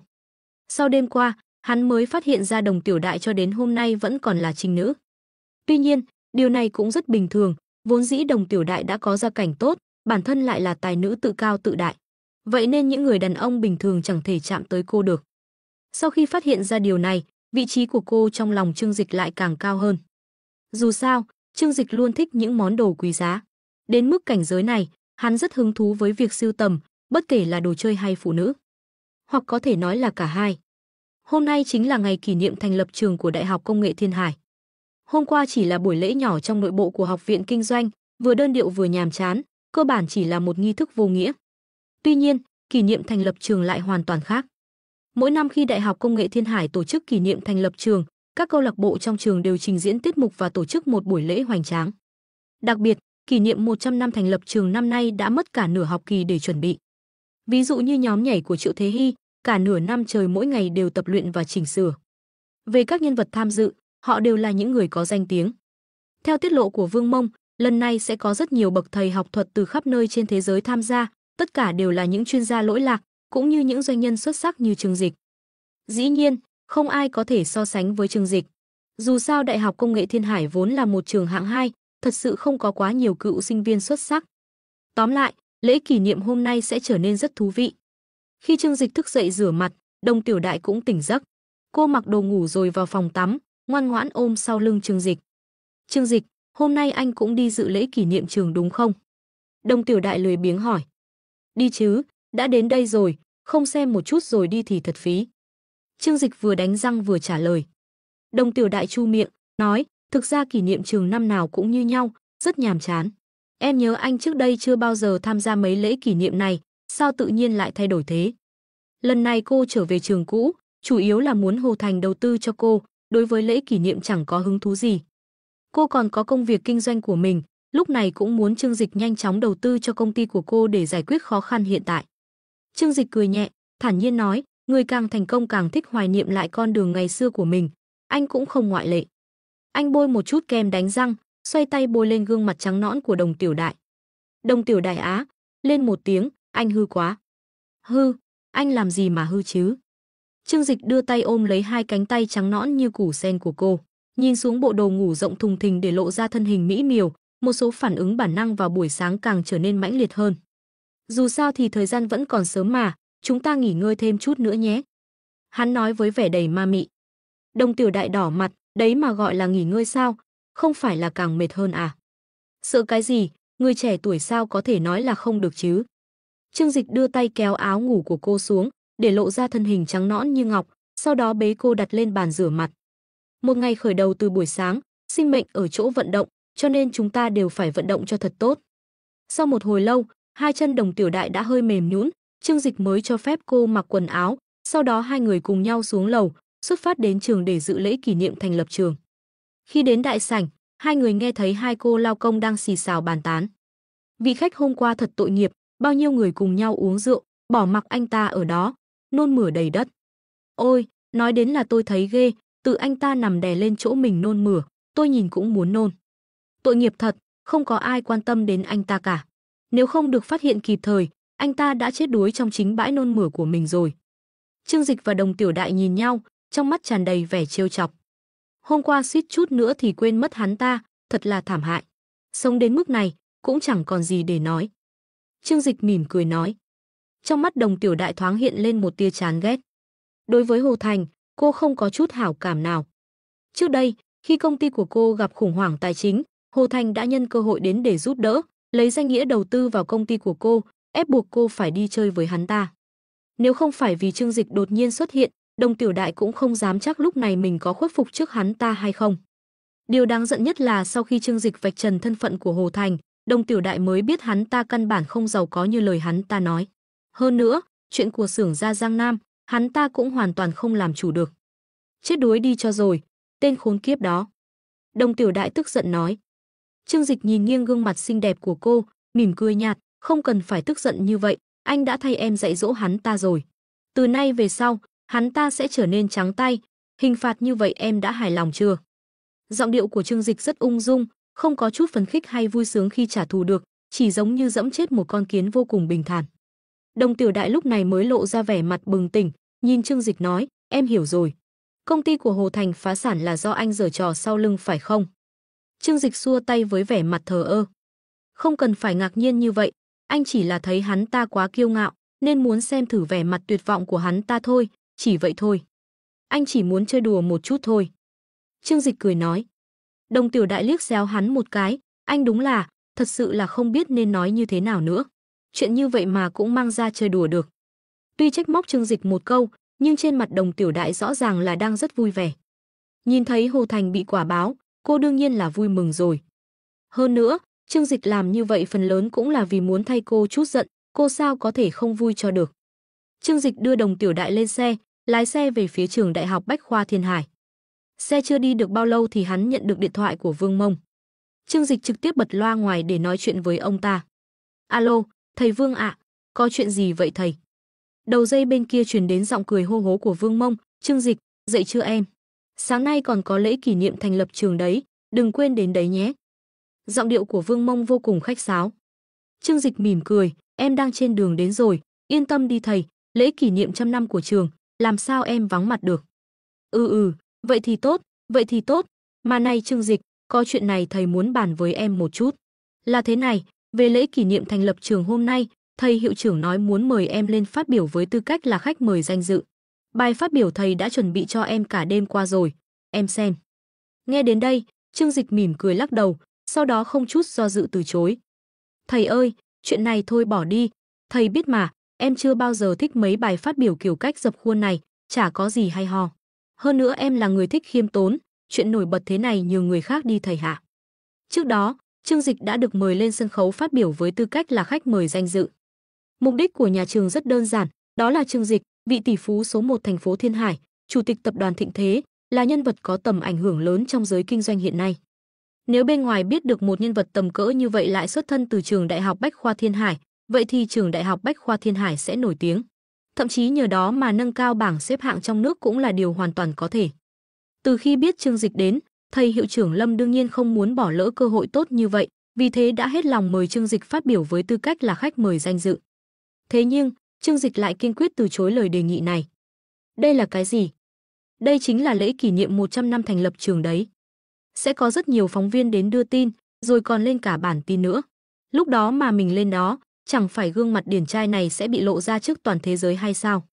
Như thế không ổn, anh đây không muốn sau này đi ba cũng bị người ta vây xem, ra đường dạo phố cũng có thể bị chặn đường đâu. Không ngờ bản thân hiệu trưởng Lâm đích thân thuyết phục không được, vậy mà lại tìm đến Vương Mông, giáo viên chủ nhiệm năm xưa của Trương Dịch. Thế nhưng, Trương Dịch sẽ không vì Vương Mông mà thay đổi ý định của mình. Vương Mông có chút khó hiểu hỏi, Trương Dịch, bài phát biểu lần này đối với em không có hại gì mà. Tuy trường Bách khoa Thiên Hải không phải là trường danh tiếng, nhưng ở trong nước cũng là trường đại học top đầu chỉ sau những trường trọng điểm. Có thể phát biểu với tư cách là khách mời danh dự trong lễ kỷ niệm 100 năm thành lập trường, sẽ khiến tên tuổi của em trở thành một tượng đài trong trường. Tại sao em lại không muốn nhận lời chứ? Trương Dịch thầm nghĩ, bố đây chính là không muốn nổi tiếng quá, như thế sẽ ảnh hưởng đến cuộc sống khiêm tốn mà ngầu lòi sau này của bố. Thế nhưng ngoài miệng hắn lại nói, chờ đến khi thư viện được xây xong, tên tuổi của em tự nhiên sẽ được tất cả sinh viên trường Bách Khoa Thiên Hải biết đến. Phát biểu ấy à, em không thích, thầy đừng ép em nữa. Lời đã nói đến mức này, Vương Mông cũng biết là không thể khuyên bảo được nữa. Ông thở dài một hơi, vậy thôi được rồi, đã nói vậy rồi thì cứ theo ý của em. Nhưng mà lễ kỷ niệm hôm nay em không được đến muộn đấy, đây là chuyện rất có ý nghĩa đấy. Vâng vâng, thầy yên tâm, em nhất định sẽ đến đúng giờ. Trương Dịch dõng dạc đáp. Vương Mông cúp điện thoại, sau đó nhìn về phía ba vị hiệu trưởng đang ngồi đối diện với vẻ mặt bất lực, thầy hiệu trưởng Lâm, thầy hiệu phó Trung và thầy hiệu phó Cao. Mấy thầy đều nghe thấy rồi đấy, thái độ của cậu ấy rất kiên quyết, không muốn làm khách mời danh dự. Vài vị hiệu trưởng nhìn nhau, cau mày. Không thể nào, cơ hội nổi tiếng thế này, ai cũng tranh nhau muốn có. Ngay cả những chuyên gia có thẩm quyền trong giới học thuật hay những ông lớn trong giới kinh doanh cũng rất sẵn lòng. Tại sao cậu ta lại từ chối chứ? Thầy hiệu phó Trung khó hiểu nói. Thầy hiệu trưởng Lâm suy nghĩ một lúc, bỗng nhiên cười lớn. Ha ha ha, có lẽ đây chính là khoảng cách thế hệ. Những người già chúng ta, sao có thể hiểu được trong đầu đám thanh niên bây giờ đang nghĩ gì chứ? Đã cậu ấy không muốn làm khách mời danh dự, vậy chúng ta đừng ép buộc nữa. Thầy hiệu phó Cao có chút sốt ruột, sao có thể như vậy được? Tập đoàn Thịnh Thế bây giờ nổi tiếng như vậy, sau này nếu Tao Bao phát triển lớn mạnh, cậu ta thậm chí còn có thể trở thành tỷ phú giàu nhất cả nước. Nếu chúng ta có thể dựa hơi chút danh tiếng của cậu ta, trường Bách Khoa Thiên Hải thậm chí có thể còn nổi tiếng hơn cả những trường danh tiếng kia. Có những lúc, bạn không chỉ cần có thực lực, mà còn phải có danh tiếng. Bao nhiêu trường 211 và 985 trong nước, chẳng lẽ trường nào người ta cũng nhớ tên được. Nhưng trường học của anh một khi đã lên hot search rồi, thì lập tức cả nước đều biết đến. Ví dụ như trường Đại học Lỗ Đông, vốn dĩ chẳng ai biết đến, kết quả là vì hiệu trưởng bắt sinh viên nữ trong trường đi bồi đọc cho du học sinh da đen, chẳng phải là nổi tiếng khắp cả nước hay sao? Tuy là danh tiếng không được tốt cho lắm, nhưng ít ra người ta cũng làm được việc vang danh thiên hạ rồi. Hiệu trưởng Lâm nghe Cao phó hiệu trưởng nói vậy, đáy mắt sau cặp kính dày cộp chợt lóe lên một tia gian xảo, trông chẳng khác gì một con cáo giả. Cậu ta không làm khách mời chính thì chúng ta không kéo nhiệt được nữa hay sao? Yên tâm đi, tôi đã biết phải làm gì rồi. Cái tên Trương Dịch này, từ hôm nay trở đi nhất định phải tuyên truyền cho rầm rộ lên, phải cho cả thế giới này biết cậu ta tốt nghiệp từ trường đại học của chúng ta. Vương Mông và hai vị phó hiệu trưởng nhìn hiệu trưởng Lâm, trên mặt đều là vẻ bội phục. Trương Dịch lái xe chở Đồng Tiểu Đại đến trường. Địa điểm tổ chức lễ kỷ niệm thành lập trường là tại quảng trường trung tâm của trường. Nơi đây vô cùng rộng lớn, có thể đồng thời chứa được hàng nghìn sinh viên, lại có sân khấu hình quạt vô cùng đẹp mắt, có thể tổ chức các tiết mục biểu diễn quy mô lớn. Hôm nay trường Đại học Khoa học và Công nghệ Thiên Hải có thể nói là được trang hoàng lộng lẫy, kết quả của hơn nửa năm chuẩn bị, tất cả đều được thể hiện trong một ngày, quả nhiên là vô cùng náo nhiệt. Còn náo nhiệt hơn cả ngày hội ở nhiều thành phố. Trương Dịch và Đồng Tiểu Đại đến địa điểm tập trung của lớp, Lý Hàn Đông và mọi người đã đến từ sớm, đang chỉ trỏ đầy tò mò vào các gian hàng bên đường, xem các tác phẩm trưng bày của các câu lạc bộ. Thấy Trương Dịch và Đồng Tiểu Đại đến, các bạn học trong lớp vội vàng chạy đến, cười nói chào hỏi. Trương Dịch, chào cậu, tối qua ngủ ngon chứ? Ha ha, Trương Dịch, sao tớ thấy hôm nay cậu lại đẹp trai hơn mọi ngày thế nhỉ? Hai, mỗi lần nhìn thấy cậu là tớ lại thấy tự ti. Đẹp trai như vậy, lại còn thành đạt nữa, làm tụi con trai tụi mình mất mặt quá đi. Những lời nịnh nọt thi nhau vang lên. Trương Dịch chỉ mỉm cười, khen quá rồi, hôm nay là ngày lễ kỷ niệm thành lập trường, mọi người cùng nhau thưởng thức buổi lễ này nhé. Nhưng trong đám đông lại không thấy bóng dáng của Hồ Thành đâu. Trương Dịch đoán có lẽ là hắn ta không còn mặt mũi nào mà đến nữa, hoặc là không dám đến đây, dù sao thì chuyện hôm qua đúng là quá mất mặt. Nổ banh xác gần nửa tháng trời, suốt ngày kêu gào mình giàu có thế nào, hứa hẹn đủ thứ, cứ như thể mình là người giỏi giang lắm vậy. Kết quả là đến lúc trả tiền thì lại không móc nổi một đồng nào ra, chuyện này mà xảy ra với ai thì cũng là trò cười cho thiên hạ. Trương Dịch, em đi vệ sinh một lát. Đồng Tiểu Đại bỗng đỏ mặt nói với Trương Dịch. Trương Dịch nhìn đôi chân hơi run rẩy của cô, lập tức hiểu ra, mỉm cười nói, anh đưa em đi nhé. Không cần đâu, em tự đi được. Đồng Tiểu Đại vội vàng từ chối, sau đó tự mình đi về phía tòa nhà dạy học. Trương Dịch nhún vai, xem ra mình đúng là hơi quá mãnh liệt rồi, quên mất cô còn là một bông hoa mỏng manh, không chịu nổi sự quân lâm như mưa gió bão bùng như vậy. Sau khi Đồng Tiểu Đại rời đi, anh lấy điện thoại ra, định bụng tâm sự với cô nàng ba ba đáng yêu của mình một lúc. Gần đây ba ba vẫn luôn luyện tập, khả năng ca hát và vũ đạo của cô ấy đều đã không còn vấn đề gì nữa, Trương Dịch cũng đã đồng ý giúp cô ấy ra mắt. Vậy thì, cách trực tiếp nhất chính là mua một công ty giải trí, sau đó dùng tất cả tài nguyên để lăng xê cho cô ấy. Trương Dịch không lo lắng cô sẽ bị vấy bẩn bởi những thói hư tật xấu của showbiz, dù sao thì hắn cũng quá giàu, mà số tiền này có thể cung cấp cho cô tất cả những gì cô cần. Hoàn toàn không cần phải lo lắng đến những chuyện như quy tắc ngầm. Cách đó không xa, có mấy cô gái vẫn luôn len lén nhìn Trương Dịch. Trong đó, đôi mắt kia lại càng không rời khỏi người Trương Dịch dù chỉ một giây. Chờ đến khi Đồng Tiểu Đại rời đi, cô ta khẽ nhếch môi, lắc lư vòng eo nhỏ nhắn của mình đi tới. Hôm nay, Phương Vũ Thiến ăn mặc đặc biệt gợi cảm, quyến rũ, thậm chí còn cố ý mặc chiếc áo 2 dây trễ ngực nóng bỏng và quần sót jean để lộ cặp đùi trắng như tuyết. Mục đích chính là muốn khiến Trương Dịch phải động lòng với cô ta. Trên thế giới này không có con mèo nào không thích ăn cá, cũng không có người đàn ông nào có thể thờ ơ trước người đẹp. Phương Vũ Thiến tự nhận mình là một mỹ nữ, thậm chí có thể còn xinh đẹp hơn cả Đồng Tiểu Đại. Đúng vậy, Đồng Tiểu Đại có thể eo thon hơn cô ta một chút, ngực lớn hơn cô ta một chút, làn da trắng hơn cô ta một chút. Nhưng mà, Phương Vũ Thiến cảm thấy ánh mắt của mình có hương vị của người phụ nữ hơn, điểm này Đồng Tiểu Đại chắc chắn không bằng cô ta. Trương Dịch, cậu một mình à? Phương Vũ Thiến đi đến trước mặt Trương Dịch, cố gắng nở một nụ cười đoan trang chào hỏi. Vừa nói, cô ta vẫn không quên cố gắng phô bày khe ngực và cặp đùi trắng nõn của mình. Lúc này, Trương Dịch đang trò chuyện với ba ba. Hai người đã nhiều ngày không gặp mặt, ba ba cũng rất nhớ anh. Hai người nói chuyện yêu đương một hồi, ba ba liền gửi cho anh mấy tấm ảnh tự sướng gợi cảm của mình. Hi hi, đẹp không? Chụp riêng cho anh đấy, không cho người khác xem đâu nhé. Ba ba tinh nghịch nói. Trương Dịch nhìn lướt qua ảnh tự sướng của cô nàng, nhất thời hai mắt sáng rực. Xung quanh hắn có quá nhiều mỹ nữ, không nói đến những mỹ nhân cực phẩm như Tô Minh Ngọc và Hàn Vũ Nặc. Chỉ nói riêng trong nhà có 50 nữ giúp việc xinh đẹp, nếu đặt ở bên ngoài cũng đủ khiến đàn ông mê mẩn. Tuy nhiên, ba ba có sức hút độc đáo riêng của cô ấy. Đó chính là sự hấp dẫn của một cô nàng loli hợp pháp. Rõ ràng đã là thiếu nữ 18 tuổi, nhưng khuôn mặt nhỏ nhắn vẫn mang theo nét tinh nghịch của một cô bé. Đặc biệt là sau khi cởi bỏ quần áo, làn da trắng nõn nà như sữa, thực sự như hiệu ứng sau khi được chỉnh sửa bằng camera làm đẹp. Thế nhưng Trương Dịch biết, cô ấy rất ít khi dùng phần mềm chỉnh sửa ảnh, bởi vì căn bản là không cần thiết. Chỉ cần nhìn vào bức ảnh đôi chân mà cô ấy gửi đến, đôi bàn chân nhỏ nhắn hồng hào, trắng nõn như pha lê kia đã khiến Trương Dịch ngón tay ngứa ngáy. Trương Dịch đang định xin thêm vài tấm để sưu tập thì Phương Vũ Thiến đi tới. Trương Dịch có chút không kiên nhẫn quay đầu lại, liền nhìn thấy cô ta đang uốn éo trước mặt mình. Một mảng trắng nõn nà, quả thật cũng có chút vốn liếng. Thế nhưng Trương Dịch vừa mới chiêm ngưỡng vóc dáng hoàn hảo của Đồng Tiểu Đại, lại được thưởng thức đôi chân ngọc ngà của cô nàng loli hợp pháp. Giờ lại nhìn thấy thứ này, giống như là vừa ăn xong bữa tiệc mãn hãn, lại có người bưng lên một đĩa thịt kho tàu vậy. Thật sự là không nuốt trôi nữa, hơn nữa còn có chút ngấy. Sở dĩ Phương Vũ Thiến tự phụ, quả thật cũng có chút vốn liếng.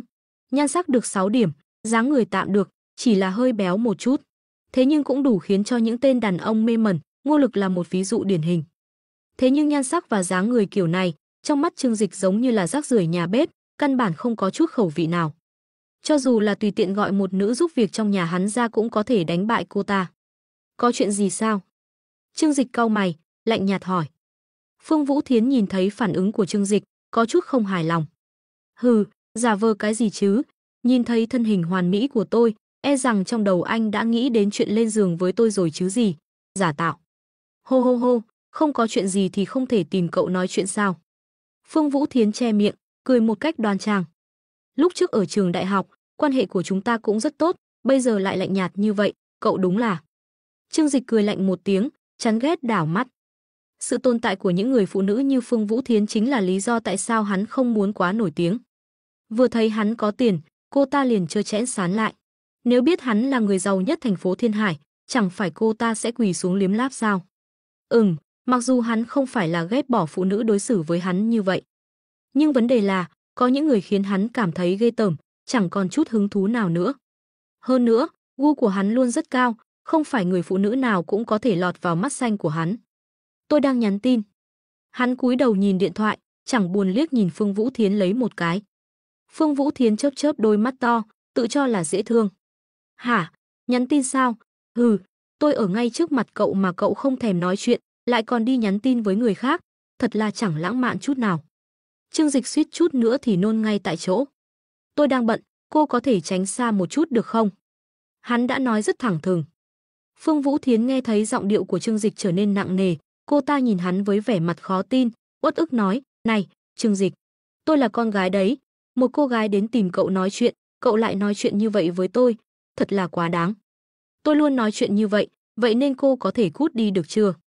Trương Dịch lạnh lùng nói, anh, hừ. Phương Vũ Thiến tức giận đến mức mặt mày trắng bệch, bị người khác nói như vậy, nếu cô ta còn tiếp tục ở lại thì thật là không biết xấu hổ. Thật sự cho mình là cái thá gì, đồ tồi. Cô ta tức giận quay người bỏ đi, còn cố tình làm ra vẻ mặt căm hận Trương Dịch. Trương Dịch căn bản lười quan tâm đến cô ta, tiếp tục trò chuyện với cô bé đáng yêu của hắn. Em đang làm gì đấy? Đang học nhạc ạ. Chậc chậc chậc, tiếc quá. Sao thế ạ? Giá như em không phải đi học, anh rất muốn gặp bé Na của em. Khi về nhà em sẽ chụp cho anh xem. Trương Dịch cười gian xảo, nhắn, ở nhà chờ anh, ngày mai anh đến tìm em. Cô nàng thanh xuân xinh đẹp ba ba, ở bên cô ấy Trương Dịch luôn cảm thấy mình có sức lực vô hạn. Đó chính là sức hút của các cô gái trẻ tuổi.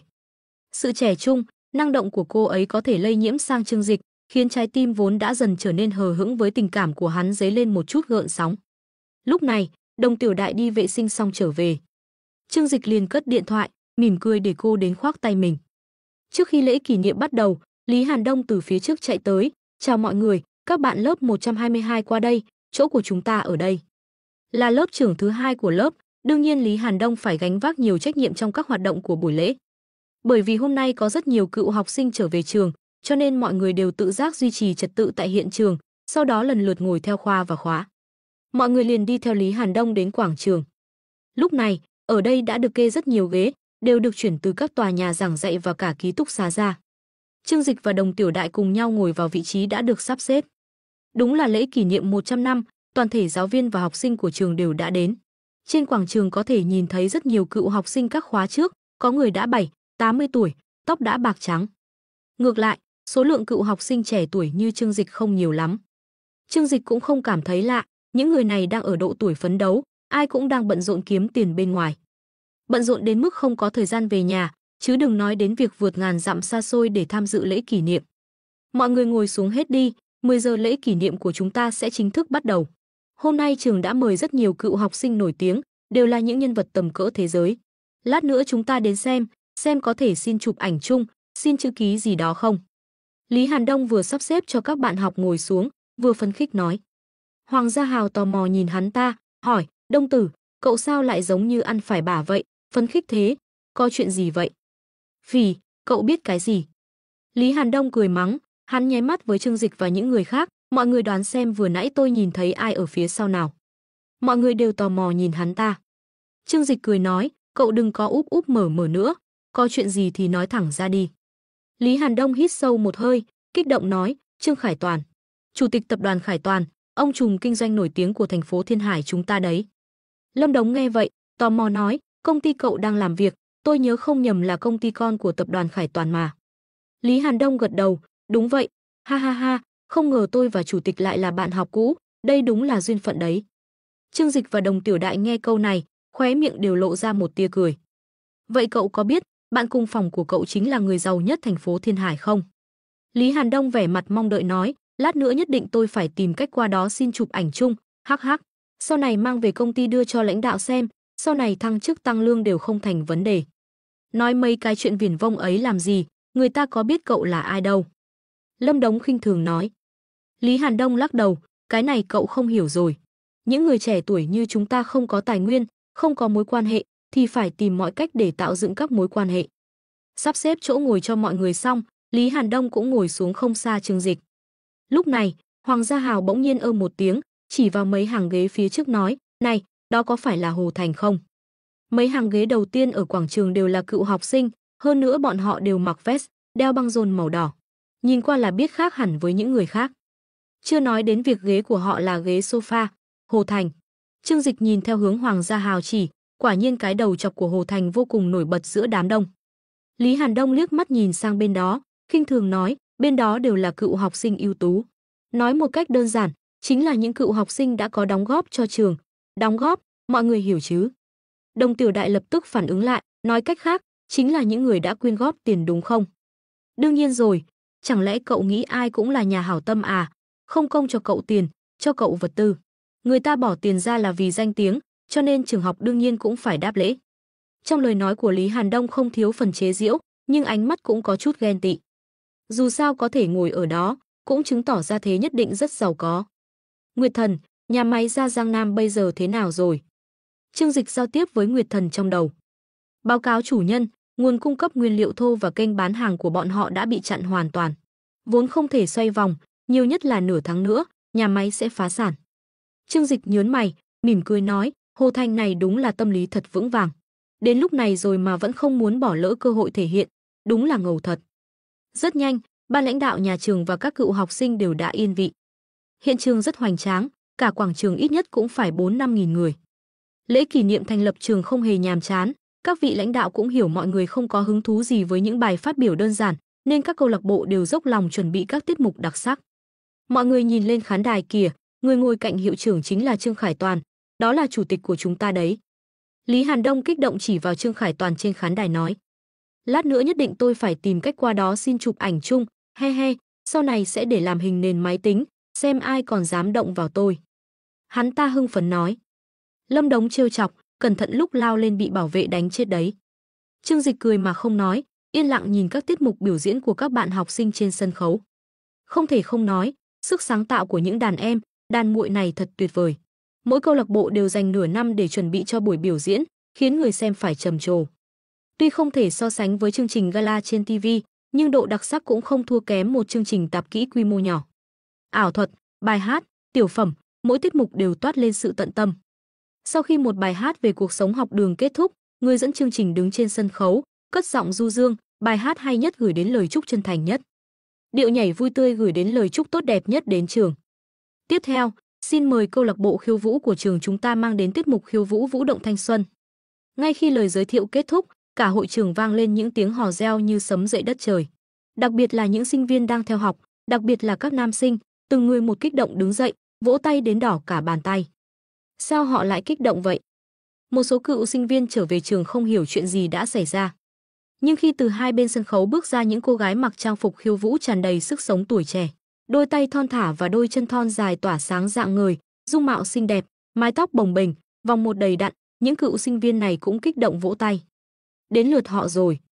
Trương Dịch mỉm cười vỗ tay, ánh mắt nhìn về phía cô gái có mái tóc đen dài gợn sóng, thân hình bốc lửa, vừa thanh thuần vừa đáng yêu ở ngay trung tâm sân khấu. Cô ấy xinh như búp bê, làn da trắng như ngọc, đôi môi đỏ mọng, đôi mắt to long lanh như đá quý. Hoa khôi đương nhiệm của trường Đại học Thiên Hải, bạn gái nhỏ Triệu Thế Hy của hắn.